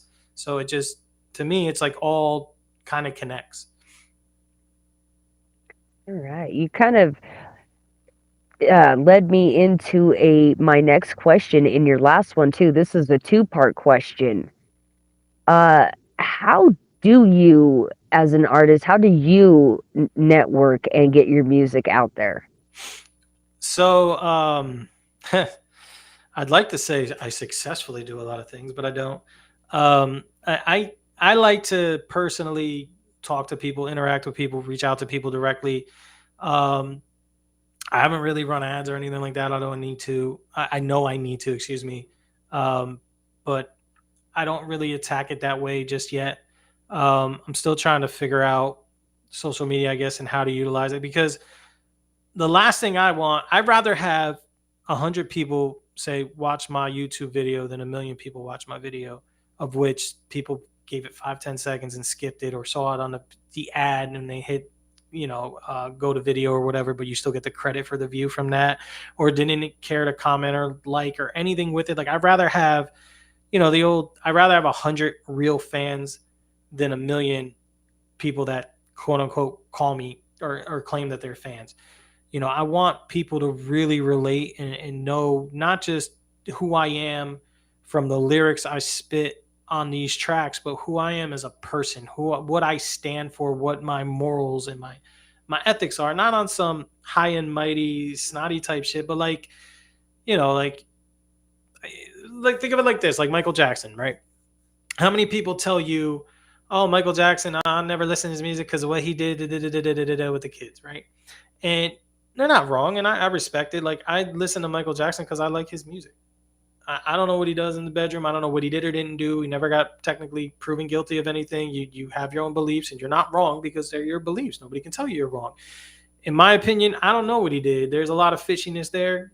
To elaborate on it, like how as a parent do you just let him take your kid overnight? He's not a relative. You know ties to him. He's just a celebrity, and you're like, hey, let my kid sleep over. Like if something did happen, kind of more on the parents that allowed it than it was on him. Not to say he was innocent, but call a spade a spade. But nonetheless, my point being is I listen to Michael because I like his music. It makes me feel a certain way. It's something I can relate to or vibe with or whatever you want to term it. I want people to feel that way about me, but I also want them to know who I am and what I stand for. Not necessarily my private personal life, so to speak, although I do try to portray that as best I can because I want to keep it authentic. But at the same time, I want to know, like, these are people that can literally reach out and talk to me. These are people that can literally give me, because, you'll go on, say, Kendrick drops a new song and you go on Instagram and you comment. You really think he reads that shit? You really think anybody in this camp reads that shit?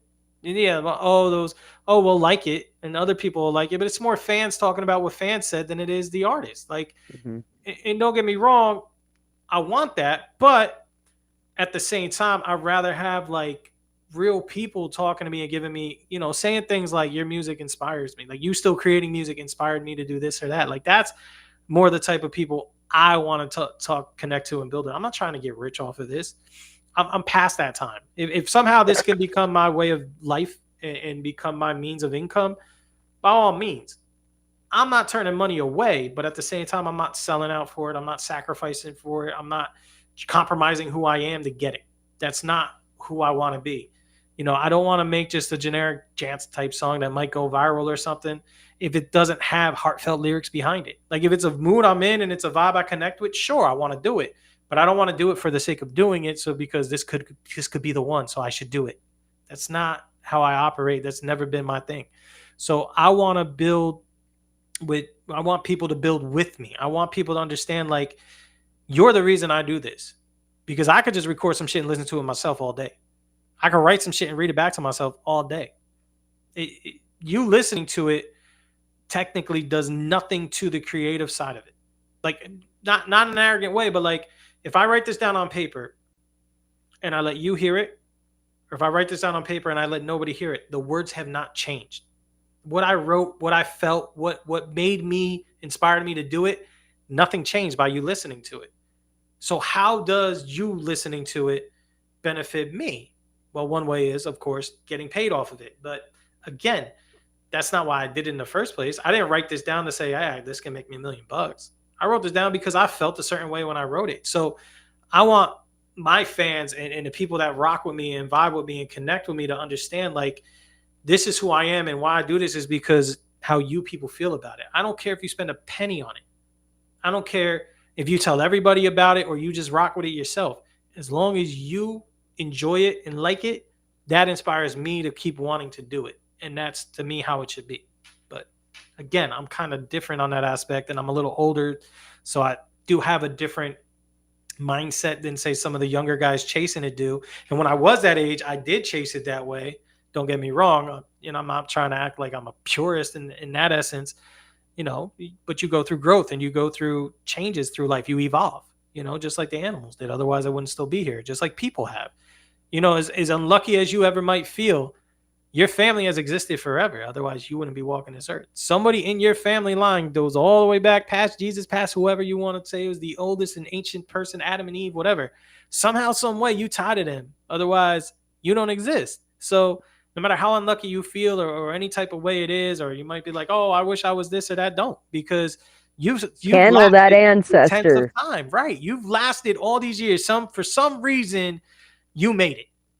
Someone in your family, for whatever reason, as bad as they might have been, as good as they might have been, you made it. As rich as they might have been, as poor as they might have been, you made it. Whereas other people, their bloodlines have ceased. Their history is gone. They're forgotten. So enjoy it. Embrace it. Run with it. Oh, yes. I gotta read some of these comments. I keep wanting to say stuff to like respond to stuff, and then I get tied up. But shout out to Rob Gates. You've been rocking with us this whole time. Yeah, I do rock with vinyl a little bit. I saw you ask that a little earlier. I don't necessarily listen to it as much because usually when I'm in this space, I'm more creating. But I do enjoy collecting it. I do enjoy having it.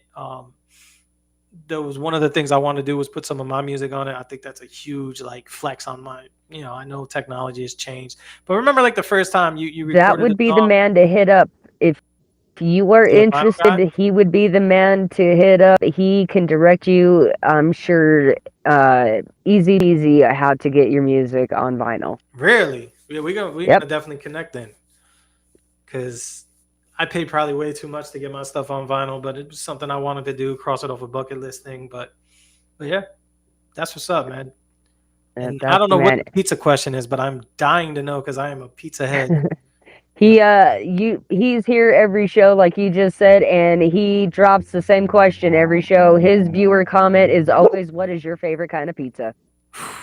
Like toppings pizza or like from where? Hey man, give us both. See, I love pizza. Don't get me wrong, but I like to make my own. What's called a stromboli, which is like a pizza roll type thing. So I live in Texas. I grew up in Jersey, right? So of course, I worked at a pizzeria. I'm Italian at that, so I lived around pizzerias all my life. Like now, I move out to Texas. It's like I can't get not to say pizza's horrible, but if you're gonna compare Jersey pizza to Texas pizza, come on.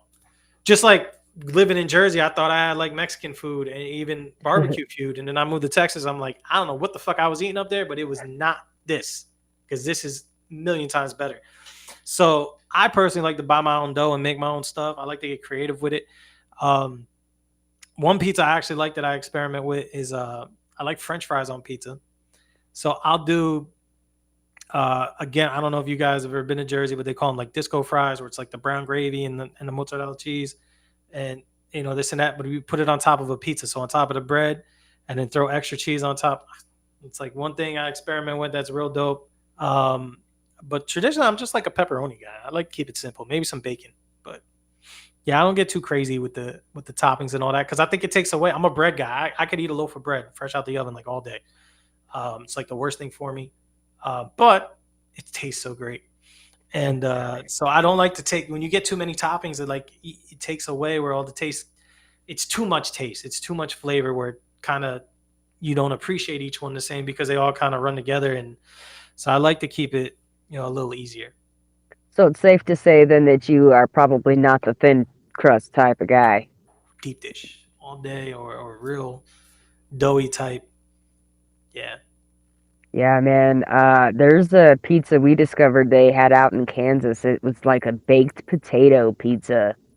Man, sounds kind of out there like the French fries and stuff, but let me tell you something. I could grub on that all day.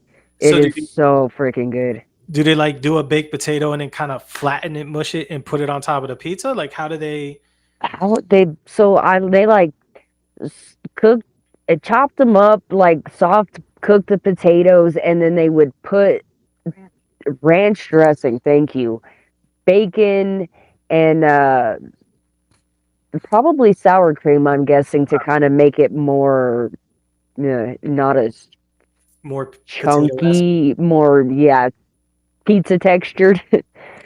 But and then cheese, of course. I'm pretty sure it was Gotta one of have them the cheese. orange ones, American cheese. But holy crap, man, that is some good ass pizza. So I'm all for the French fries on a pizza. Sounds crazy, but they are onto something. Yeah, and the brown gravy replaces the marinara that you put on there, so it's like so it's not too dry or too whatever. It's like it's perfect. But yeah, that's a good one. I have to bring like whenever I go home and visit, I have to bring back stuff because they don't have it here. So like I have to bring back like bagels. Like, yeah, they have bagels here, but they're not bagels. They're just like rolls shaped like bagels.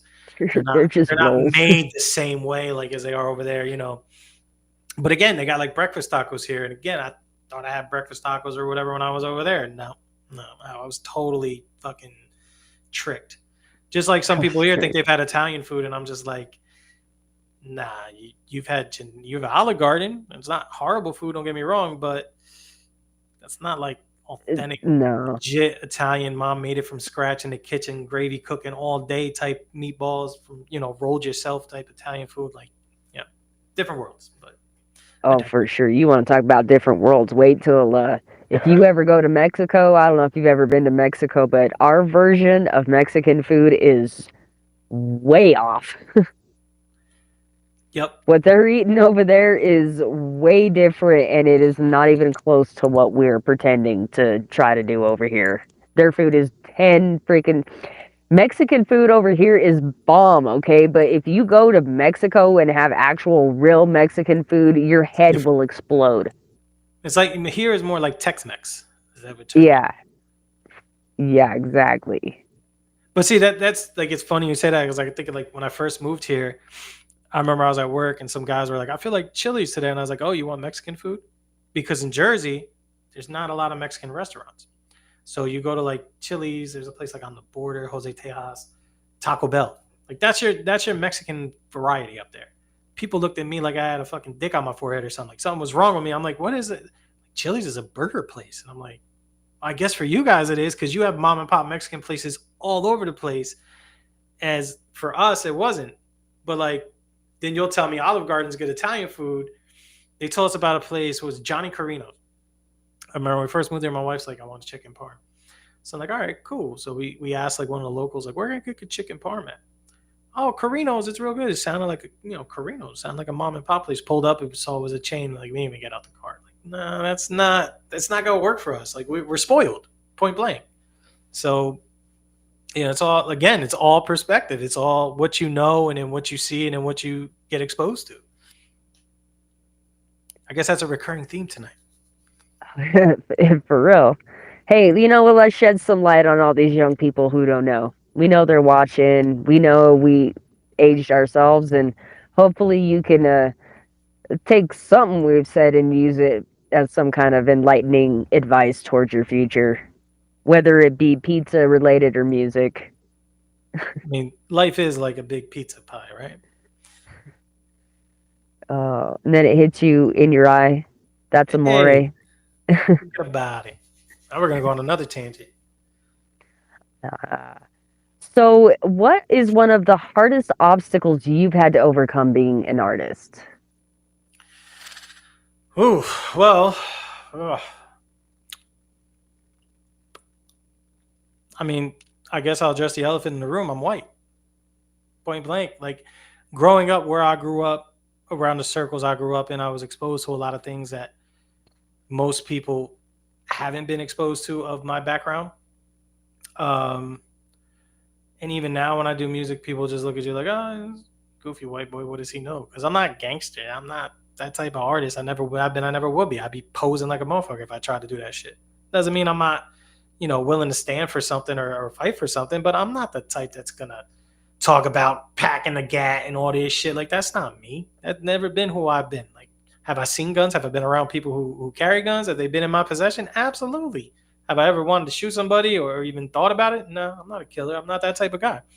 But, of course, even now I tell people, oh, rap has such a bad stereotype. It's all hoodlum gangster shit and the brothers and this and that and da da da and selling drugs. And it's like I don't smoke. I don't even drink really, other than maybe a little bit of wine every now and again. And by now and again, I mean much more again than now. I don't smoke. I've never been a drug user type, and like not on some, I'm better than you type. It just never talked to me. I was around it all day. I love the smell of it, but I never wanted to use it. It just didn't do anything for me. It didn't make a lot of sense, to really get into it. I'm not opposed to it. I'm not one of these that's like, oh, drugs are bad or anything, but it just wasn't my cup of tea, as they say. So, I don't rap about gangster shit. I don't sell drugs. I don't use drugs. I don't drink. I'm not into chasing women. Like, I've been with my wife since high school, exclusively. I'm not, like I said, growing up how I grew up, I just wanted to have a family, have somebody who loved me and appreciated for me, and I was blessed to find out early on. And I've been with my wife since 2000. We've been long time. So I don't even know what I would do without her. And don't tell her that, because then I'll go to her head. But I really don't. Like, I really don't know how to be alone or not have her in my life. If something happened, I'd be completely broken. And, so I'm not out chasing women or it doesn't mean I can't talk about things I've done with her and act like she's a different person, so to speak. You role play, you do stuff, so kind of talk about scenarios or things that have happened, even things I've been presented with, temptations and stuff. But I can't rap about bagging hoes and fucking mad bitches and all that. I can't rap about dealing drugs. Like I said, anything drug related, anything gun related. So here I am, just more your poetic type, more, culture-esque, I want to say, because I am more hip hop. I'm not rap. I saw there Rob just put rap has the stigma, and it does. And I always think of rap as the business, rap is the street shit. I always think of hip hop as more the art. And that's why I like to say I'm a hip hop artist, or even I'm just an artist who happens to do hip hop more so than this or that. But again, it gives you, like, where people don't even give you the time of day. Like, oh, look at this guy, he's from the suburbs, or this and that. Like, I've probably seen more things than other people have that have grown up in the environment that you think I'm trying to act like I'm a part of. That's not a brag. That's just a fact. Like, I was around some shit that I wish I wasn't around. Being real, I wanted to at one point, and then I realized really fast, real quickly, like, nope, that's not me. I ain't grow up here. I don't understand it. I don't even want to wrap my head around it anymore. I respect it. I'll stay over here. I'm good over here. It's love over here. You need something, I got you. But I'm not trying to dive in head first like a fool. So, again, I don't rap about a lot of the things that people want to hear, so to speak, generically. And I don't have the image that a lot of people think is typical or how people want to portray. And then, of course, you get you just want to be one of them, or you just a poser, this and that. So, like I said, I've dealt with it my whole life. Most of the time, when I start spitting or start rapping, people will be like, oh, you different. Like, yeah. But to even get them to listen or get to that point, it can be a real struggle. So that's one of the hardest things that I've had to deal with over the years, even when I was, back then, really pursuing it, really chasing it, going on, like I said, I grew up, I'm performing in New York left and right. I'm going on radio, stuff like that. And I'm literally Casper in the crowd. Like, I am the only white person glow in the dark in the middle of this fucking club. Like, so it just is what it is. I feel that, and we're not there yet, but I do feel like we're slowly getting there, getting out of the stigma of just a little bit of, they're allowing, they're opening the doors a little bit more for people like you and I, the female and, white and older. I'm going to say it because that is a stigma in its own. It's like, if you're over the age of 30 and you can't be a rapper, you can't be a musician, you can't do these things unless you've been doing it since you were 15. Like, an automatic just, no, you're too old for this shit. I don't know, it's weird. And it's always weird to me too, like, because people will be like, oh, I've been doing this. You haven't done it as long as me, or I've been doing this. Like, so what does that say about you, though? Like, we're in the same place, we're on the same platform, or we're on the same track, or doing the same shit, and then you're telling me how much better you are because you've been doing it longer, or you grew up around it differently than I did. But yet, here we are, staring eye to eye. So, not on some funny shit, but It's no, I mean, it's come on. it's real. You're really insulting it's real yourself more than life. you're insulting me if you really break it down. But I don't know. So that kind of leads me into this next question, actually, pretty seamlessly. You've done this fantastic. You're a freaking great guest. How do you handle those? You have a hater. How do you handle them? Typically, I like to just say, younger me, it was a little more aggressive, or it was a little more like, let's battle, or okay, tell me what's this, or tell me what's that. Now I kind of more just dismiss them. Like, to me, there's two different types, right? There's the hate without even listening. That's the one that is just like, whatever. Like, there's nothing you could do with that. That's just like a troll, as we term it now in the in the world of social media and internet. So those are the type of people who are just like, you're not even worth my time a day, right? But then there's the people that, I think of it like this: like, Eminem still gets hate, right? You still have people that will come out and be like, "Oh, Eminem doesn't say anything, or he doesn't do this," and I'm like, okay, you're not wrong. But if you're only listening to music just for that reason or that aspect, then yeah, you're going to be disappointed. Remember that whole conversation earlier about expectations? Like, so it's like, if you're expecting me to just be this and then being mad that I'm not that, is that on me or is that on you? Because if I told you I was that and then I didn't fulfill it or live up to it, that's on me. But if you came in thinking I was that, and then you're telling me I'm not, or you're thinking I'm going to say this and that, and then I don't, who's that on? So typically the way I try to do it, be like, look, man, nowadays I just be like, hey, you wasn't feeling it. You wasn't feeling it. Like, my music is not for everybody. No music is, right? For who's the biggest?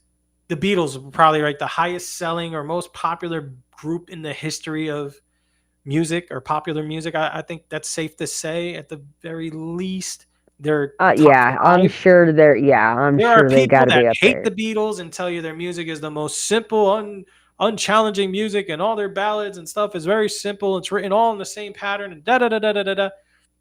They might not be wrong. They might be 1,000% correct.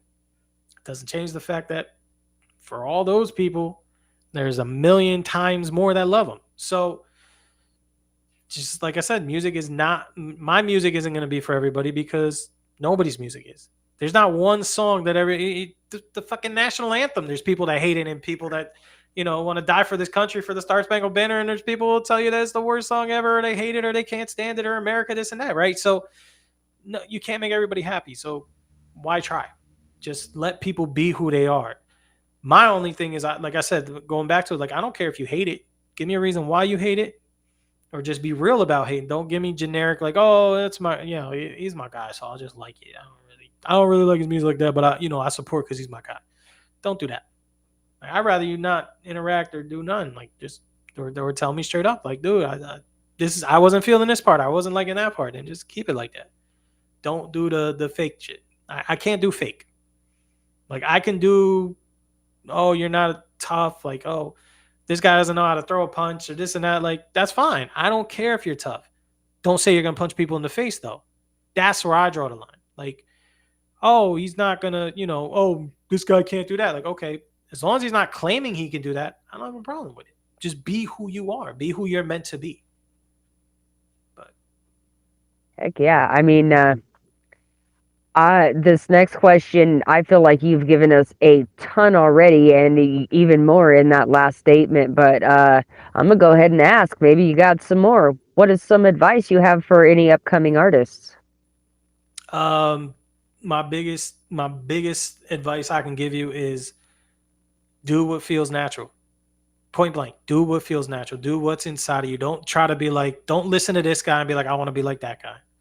Don't listen to this artist and be like, I want to do what that artist does. Don't watch a movie and be like, I want to rap about or talk about things that this guy was doing in the movie, or that lifestyle that they were living. Just be what you feel natural. do you, because it's gonna resonate. It's gonna come through the speakers. It's gonna show. If you sit there and try to do something, you're not. It's gonna catch up to you. Look at how many artists, even some artists that have been like Milli Vanilli with the lip syncing, or look how many artists come and go. Look how many guys are like one hit wonders because they didn't even they couldn't write their own hits, and somebody wrote a hit for them, and then once they wrote it now for somebody else and stopped giving it to them, it was like whatever, So just do what comes natural. Just be who you were meant to be. Be who you are, and that's it. And if people don't love you for you, then we're meant to love you in the first place. Like it's a shitty lesson to learn, because sometimes you get your hopes up, and sometimes you truly do feel love towards somebody and they don't, reciprocate it. But at the same time, if they don't love you for who you are and you do some shit to make them love you, eventually you're either going to lose who you are and become a completely phony, fake person. Like you're going to change, not evolve, so to speak. Or the love wasn't real to begin with, because anybody could have done that then. Anybody could have put on that persona and got their love. So what's the value of their love then? But that's how I see it. Man. I should start charging for all this. You know what I'm saying? Dude, for real. Why in the hell do they call you Cap the Wiseguy? Because you're such a wise guy? Yeah, something like that. The wise guy moniker, actually, because I was always Cap, right? So growing up, like I said, I grew up in Jersey. My name is Anthony. I grew up around 1,000 fucking Anthonys. My cousins was Anthony. Some were Tony. Some were this and that. Some went by initials. So it was like you ended up going by your last name. So my last name is Capello. So eventually, over the years, Capello just became Cap. And then, of course, over the years, Cap became lie or whatever. That's Cap. That's bullshit, blah, blah, blah, which is really fun. That's a funny story I could tell. So, like, for example, I told you I took, like, the last track I recorded was, like, 2009. And then when I got back into it, or even when I just started, like, having a little better opportunities in life, like I would go play ball or something and I'd introduce myself to people, and it's like 2015, 2016, and even later, and people are like, what's your name? And I'm like, Cap, and they would look at me like I was crazy, and I didn't even know Cap meant at that point. Like Cap had become, what Cap is now. Even my daughter at times should be like, I'll mess with her or something, she's like, oh, that's Cap, and I'm like, you little I hate it, but I respect it because I understand it. So now when I tell people I'm Cap, it's like I can't trust this guy. He's Cap. You know what I mean? So I had to add the little wise guy thing. So I am, like I said, 100% Italian. Grew up around stuff, been around, seen some things. So I've experienced a lot. So I'm wise in that aspect. I'm older, so I'm wise in that aspect. I'm Italian, so the wise guy aspect. So it all kind of comes together because I'm usually the oldest dude that people deal with and talk to. So, so wise guy just seemed like really on a couple different levels, like it just made sense. I mean, it's absolutely fitting for you. That's no cap. Oh, fuck. So I am actually down to my last two questions. So I want to remind my viewers, if you guys have any questions, go ahead and drop those in the comments. And before I get to my last two questions, I want to just give you the floor one more time. Make sure there's nothing that you wanted to talk about that we might have missed, and to let them remind everyone where they can find you on social media if it's different among platforms. So yeah, you see it just like it is. There's not much that I haven't talked about or said, because like I said, I try to be as open and honest as I can with people. I'm not like a walk up to you and tell you my life story type, but if you ask questions, I'm never gonna sugarcoat or withhold information, so to speak, other than private stuff, of course. But the way what you see is what you get, and same thing goes for social medias and all that. You see the name Cap the Wiseguy, that's THA on the, just like that, on the Instagram, on the Facebook, on the YouTube, on the Twitter, on the TikTok, all of them. I don't use platforms as much as I probably should. I tend to use Instagram the most. Facebook's a close second. So typically those are the places to reach out to me. Again, distro or distribution wise, I'm on all platforms just like everybody else. We all use the same upstreaming stuff. Most of us, DistroKid or CD Baby, or the other one, I can't think of the name right now because I'm drawing a blank, but nonetheless, my music's on all platforms. Again, I'm just a guy who likes to make music and create art. Work with anybody. So you're a producer and you got beats, hit me up. You can work. If you're an artist, you want to collaborate on a track, you got an open verse, you need somebody to fill, let me know. I got no problem doing it. I don't charge. I don't believe you should. To each their own. I don't knock anybody who does. But there it is, TuneCore. Thank you, Rob. But again, I don't do music for money. Like I said, I do music for love. It's my therapy. Really, point blank, is what it is. A lot of stuff I say is like stuff that needs to get off my chest, and anybody who listens, I thank you. I mean that sincerely, because that's what it's about. That's why it's out there. There's one thing you forgot to mention. You just dropped a music video or something today on YouTube. Oh, that's right. That's right. So yeah, when we done here, the link was in one of these comments a long time ago before Rob spammed us with all this stuff. I'll drop it again. Don't worry, you guys. I will make sure you guys. I'll pin it even. Out, Poser Pete's, which is actually a skateboarding term, as I was told. I actually recorded the track and didn't have a name for it, and I sent it to the producer who did it. And I was like, I want you to name it. What do you feel from it? Because it doesn't have a hook. It's more me talking in the area that would be the hook, like kind of just addressing things and then rapping about those things that I address. So he was like, oh, it's like Poser Pete's because that's a skateboarding term and he skateboards in this. And I'm like, bet, that's money. So, so I learned a new term. Messi, one of my guys, Messi, was like, oh, Poser Pete's. He knew right what it was because he's a big skateboard head. I'm like, yeah, see, I learned something new from these guys. So. But the paranormal, yeah, I believe in it. I have stories, kind of, things that I've seen, things that my wife has seen. Not a lot, but interesting ones, that's for sure. I mean, to me, look, if people from all over the world are telling you something, and they can't talk or communicate with each other, right? Some of them don't speak the same language. Some of them, there's no way for them to even connect with each other. Think of it like God, like the theory of God or the concept of God, theology. So many different cultures have a God. So many different cultures, some have multiple gods. Some have gods with, say, angels or other demi-type gods that aren't demigods with the same concept. There's always that one main chief god. There's people that talk about aliens, say, coming down, like on pyramid walls and things of that from parts of the world where there's no way, there was no social media, there was no cell phones, there was no telephones, there was no telegrams, there was no fax machines, and yet different parts of the world are telling you the same thing. And it's written there, and it's not like somebody just put it there last week and kind of tricked us with it. Same thing going with ghosts. I mean, there's a reason why people tell stories, and a lot of them are similar. And it's not because everybody heard the same story and just repeated it like the telephone game. Like, these are people that would have never connected. They don't even speak the same language, so how would they know a way to come up or corroborate on a story to tell it? So yeah, I absolutely believe in ghosts.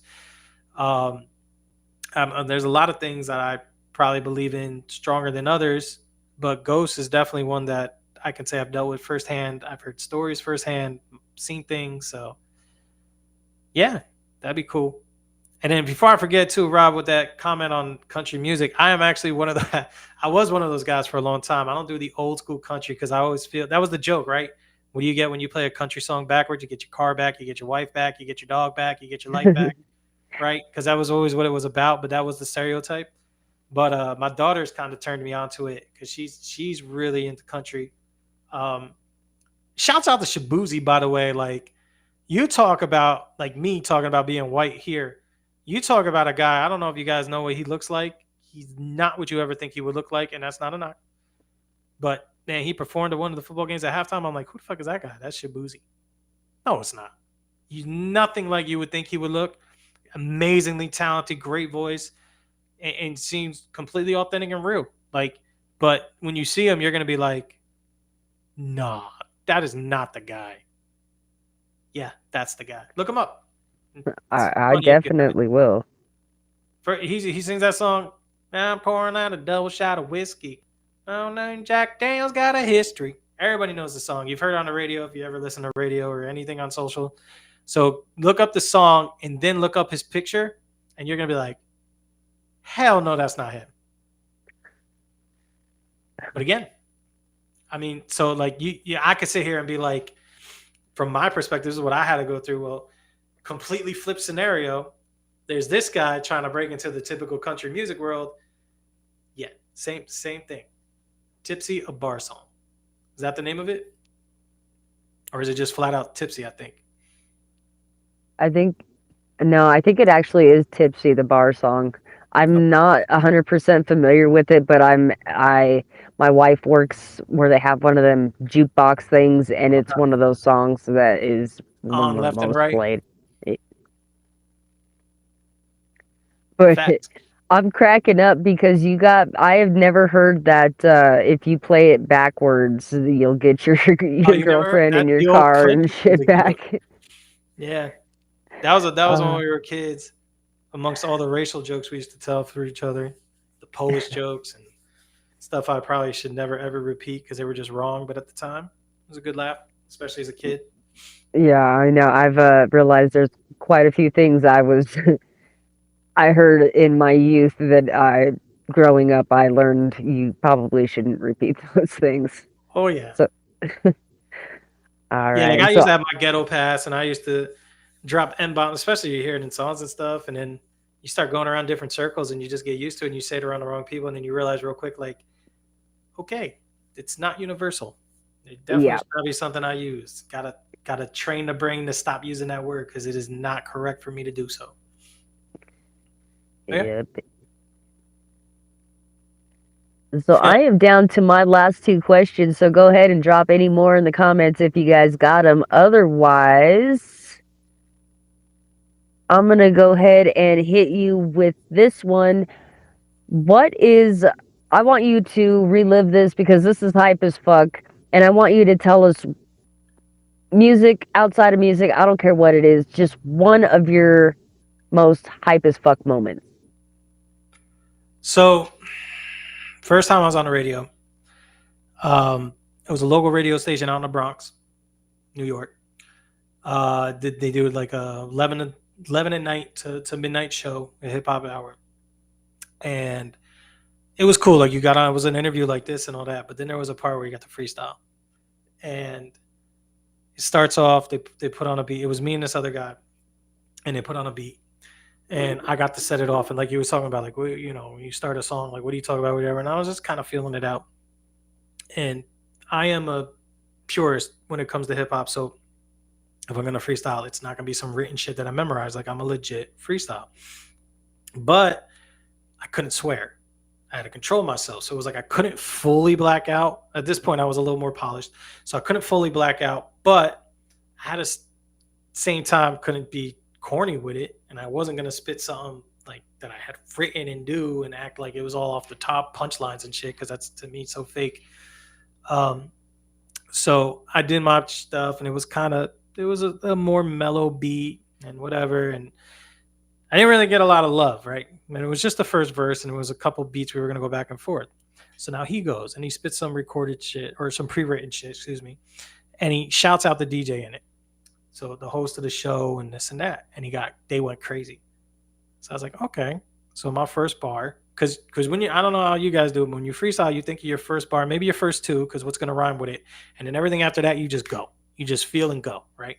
So in my head, I think of the first two bars, and they're not written, but they're calculated in my head. I guess Jay-Z style written in his head. So boom, I drop it, and everybody, I said the station 106.3 was 106.3 radio. So the guy was Don DeMarco. So I hit up Don D. He said he got me 3 stacks on 106.3 because the other DJ was called 3 Stacks. They lost their fucking mind. And then I just kept going and went off. And they were like, don't stop and go. And it was like it was a crazy show. I have it recorded because they recorded the whole show. I actually put it on an album I released way back then, back when we were doing mixtapes, not albums, with street shit, Dat Piff and Mix Torrent and a couple of these other sites, Mix Unit. But, the amount of love I got, and you could hear his energy change. The other guy spitting when he came back in, he went like extra dumb hard because he was like trying to top me, and it was all punchlines and it was all tough shit, and it was dope, but it wasn't the same type of energy. It wasn't live. It wasn't in the moment. It was like generic, and you could tell it. You could hear it in them, the people listening, the people hosting. You can feel it. You could see it in the people that were standing outside the glass, listen to it live as we're doing it and all that. And it was just one of the most incredible nights of my life. Mind you, that shit ended at like 12. It's midnight. Now we're bullshitting outside. We're freestyling. We're chilling with this and that. Ends up being like 3 a.m. We're driving home and shit. I got work the next morning at 6 a.m. I was just running off of fumes, but it was the most incredible, one of the most incredible nights musically, especially one of the most incredible nights of my life. Just that type of everything was just like perfect. It was like poetic. It was paradise. I don't even know how else to say it. Like everything just fit perfect. That sounds like such an experience. That sounds fun as hell, man. Oh yeah. Have And you again, done? I'm the only white guy there. Like I'm in the middle of the Bronx. It's all black DJs. It's another black rapper next to me, and everybody's all like, "Oh, who the fuck is this guy?" And it's just, whoa, because the DJ knew me, so he put me on, and they were just like, "Yo, this dude could spit." Like, It's like you had your own little 8 Mile moment or some Yeah. shit. point blank, yeah. That's fucking awesome. Everybody from the 313, throw your motherfucking hands up and follow me. It was like that. Like everybody was just in it. Like, yeah. All right. So this brings me down to my last question, and I don't know if you've caught any of the previous shows, but this one might come at you out of nowhere because it's kind of out of nowhere for a music podcast. But what is your favorite dinosaur? My favorite dinosaur.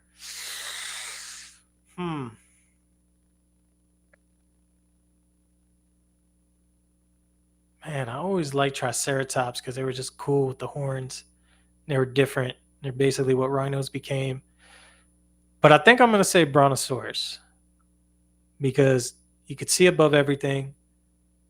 Nobody really fucked with him because he was big, but he was gentle. He wasn't like the roughest, toughest, like a T-Rex trying to run up to everything and eat everything, or Velociraptor trying to nip at everybody's heels. Like, I probably have to go Brontosaurus. They were smart. They were observant. They were above it all. They knew they moved in packs. They were, they stayed together, and they just lived peacefully. That is beyond fitting for you. I feel like you are I could see you as a Brontosaurus guy. You are that guy who is standing above of the rest, and not in a cocky way, but you're standing above the rest. You're seeing, you're observing, you're taking it in, and you're not a big cocky guy, but you are too big to be fucked with at the same time. You know what I mean? Thank you. Yeah. How about yours? What is your favorite dinosaur since you brought the question up?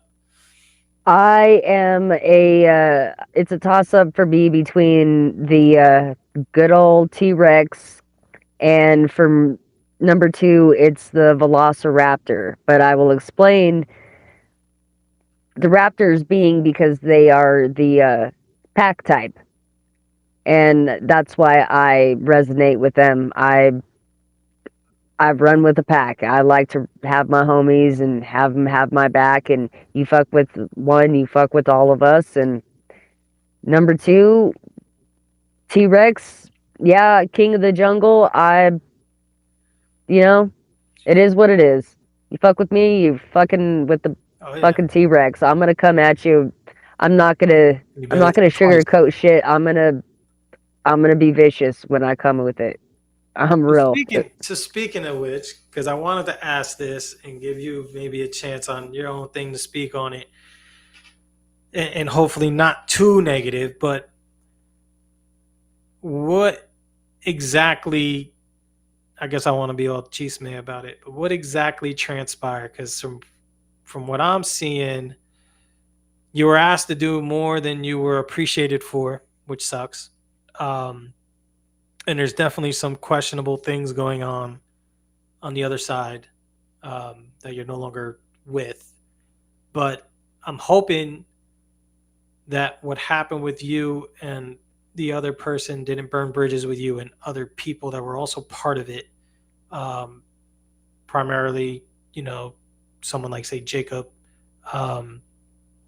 and some of the other people in that.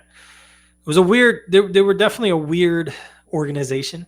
Forever grateful for them, like you said, giving me that interview and talking. But even like why I wanted to do your show and, kind of show you some love here is like you were feeling me out and asking questions in responses to things I was saying. Whereas the other person was just like, okay, the next question on the list is this, so I have to ask this. The next question on the list is like, there was no build. There was no, like, it didn't even matter what I answered or said. It was like, this is where we're going next. It was too structured. It wasn't, not comfortable, but it wasn't like natural, if that makes sense. It wasn't like as you and I have talked, like, yes, I know you're running off a list and you're asking your questions, but they all kind of connect and build with each other. And you're never been at the point where it's like, oh my God, I lost my questions. I don't know what to do. Like, you just, even if that did happen or didn't happen, it was like nothing. It didn't stop the show. It didn't cause awkwardness or a weird moment. So, with that being said, I guess I don't want you to go into details because I don't want to harp on a negative or put you in a spot. But at the same time, I do want to let you know you are appreciated. You don't need that. Not to say they're not worth having, but you clearly can stand by yourself, and you clearly have your own pack of people here that can show that they support you, and just, it's more authentic. It felt, at least, speaking with you and just doing, and less like I could have been anybody on here talking to you. Like, it seemed just like you had more of a, game plan fine-tuned to me than just I could be anybody sitting here right now talking and would just be the same, if that makes sense.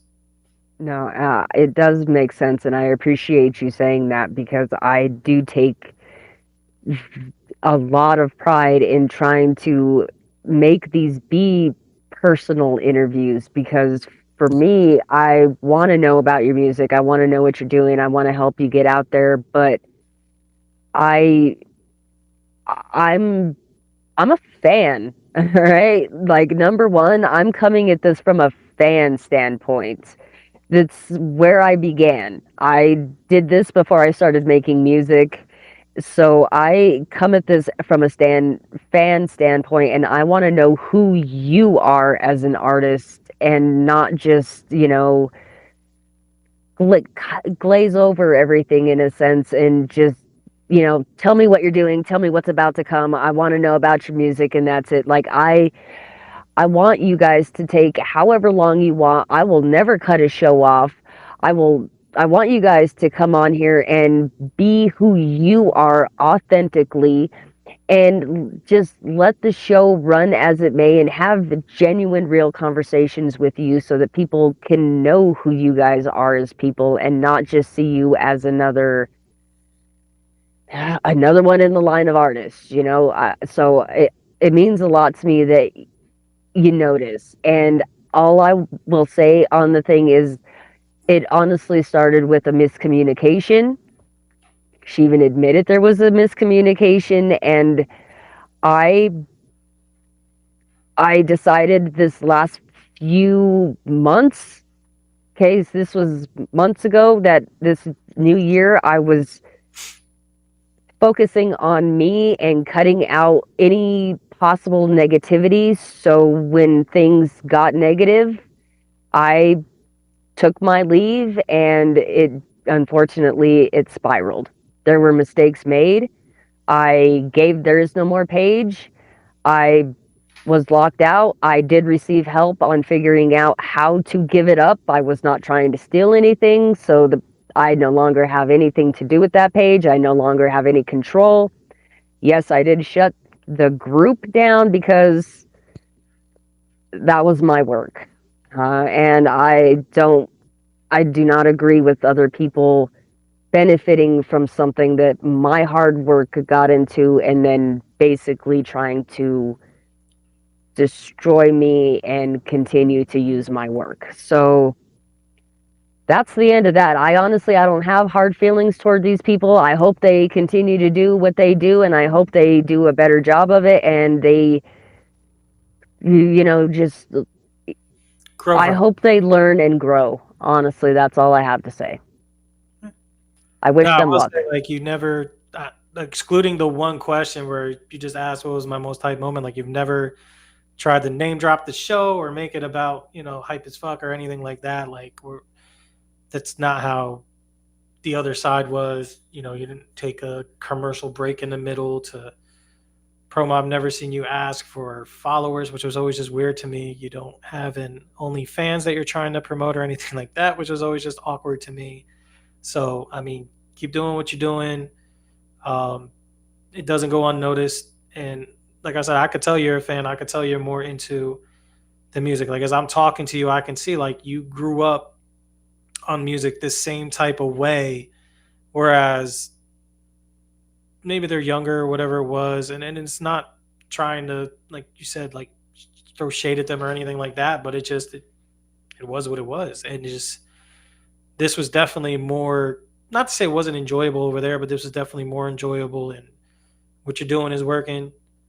My only thing would be let it go. I know it sucks. And like you said, you built it. But remember, what you built and you stopping it would have stopped either way, because they weren't going to put the same type of effort and energy that you did into it. They weren't going to keep it. You could build a house, but if you don't take care of the house, what's going to happen? It's going to fall down. So eventually it would have happened. You can't change anything that has happened.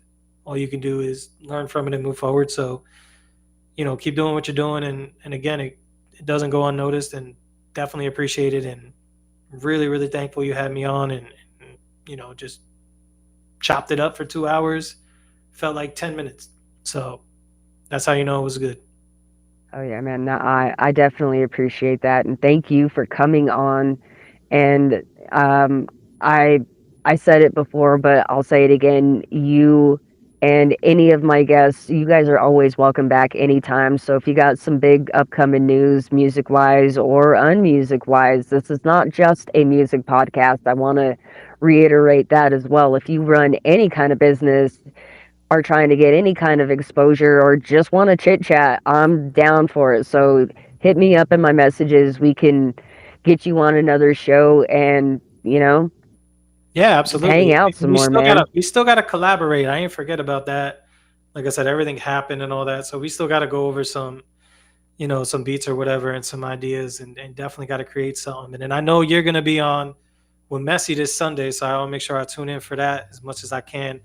I love his show, but you talk about he goes long, and he does it on a Sunday morning when you have kids and a wife. It's like it's tough, but I try to catch it at the very least. Try to watch it, after, and kind of catch up on stuff. So if I'm not Oh able to yeah. tune in live, I definitely will check it out, because I get to learn more about you and what you do. But we definitely gotta work and create together. And like I said, just keep doing what you're doing. It's working. So don't get caught up in other stuff. Don't focus on them. Just stay eyes on the prize. No excuses. Like I said, and just keep doing you. Fuck yeah. No excuses, my man. That's what's up. Yes, sir.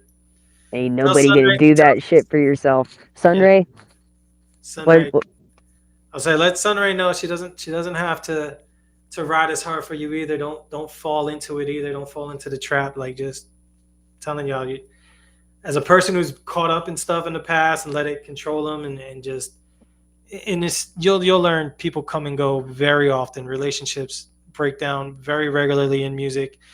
I've been part of groups, part of teams.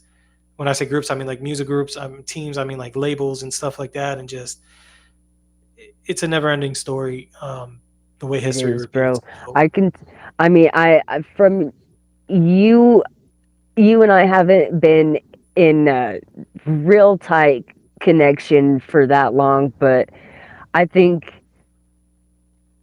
you go talk to Messi the man, and you talk to a couple of our other people who we have as mutuals, and it got messy. I'm not gonna lie, but I've come a long way.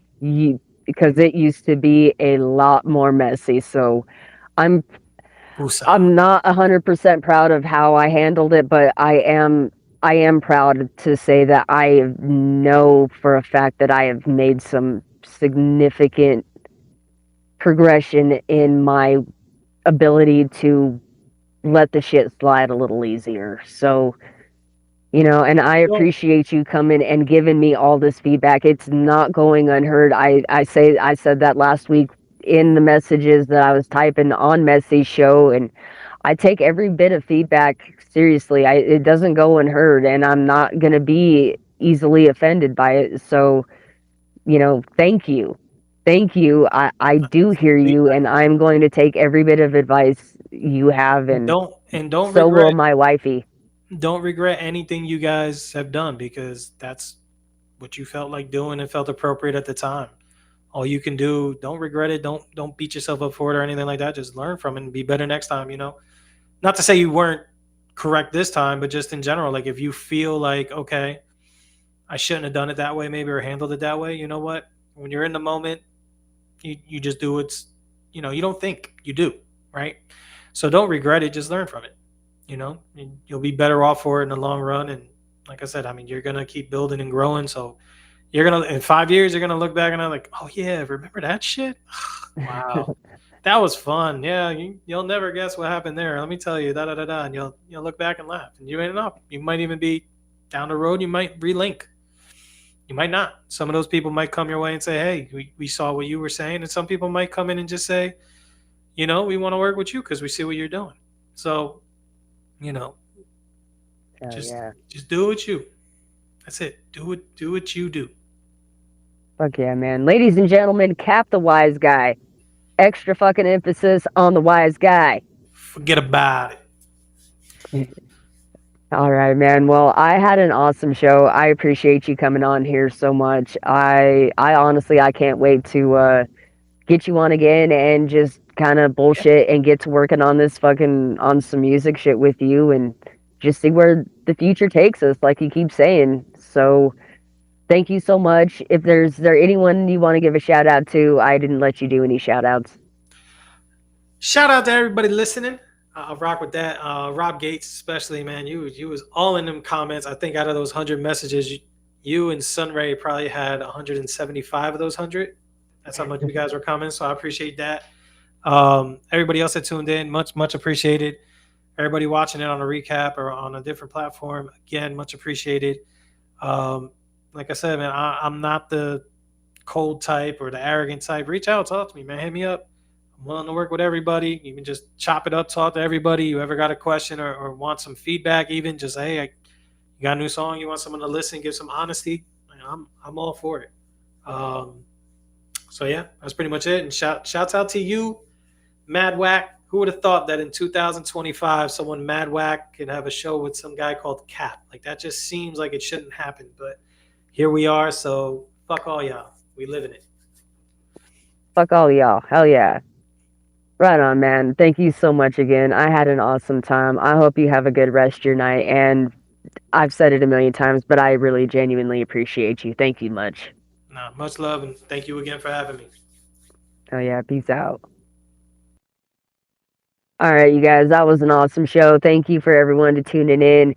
I don't think they're here, but if you guys are, shout out Messy the Man for watching, Blind Logic for tuning in.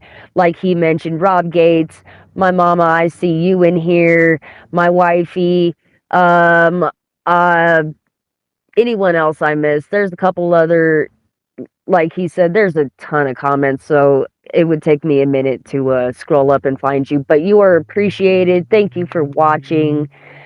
Like and subscribe if you're watching from YouTube. If not, be kind of awesome if you just flew over there real quick, watch that Cap the Wiseguy video that just dropped today, and then swing over to my channel at Mad Whack Jackson and like and subscribe, both those channels, because that's what we're doing here. We're networking, we're trying to get people seen and heard, and most of all, heard. Go check out the new music. I'm going to go check out the new music. So that's all I got for today. Catch me on this next coming Wednesday. I'm going to verify that. It's not 100%. So do not quote me, but I will be touching base with them and verifying if that will happen. If it doesn't, I just want to make you guys aware that he is under some serious misfortunate circumstances right now. So it's definitely not on him if it doesn't happen. But I'll let you know. Stay tuned. Wednesday. If not, I got one next, I believe, Friday or Saturday. Again with Melody K. So a bunch of stuff happening. And yeah, that's it. My phone's dying. I don't have time to run my outro. So peace out, you guys. I love you. Stay hype and Mad Whack out.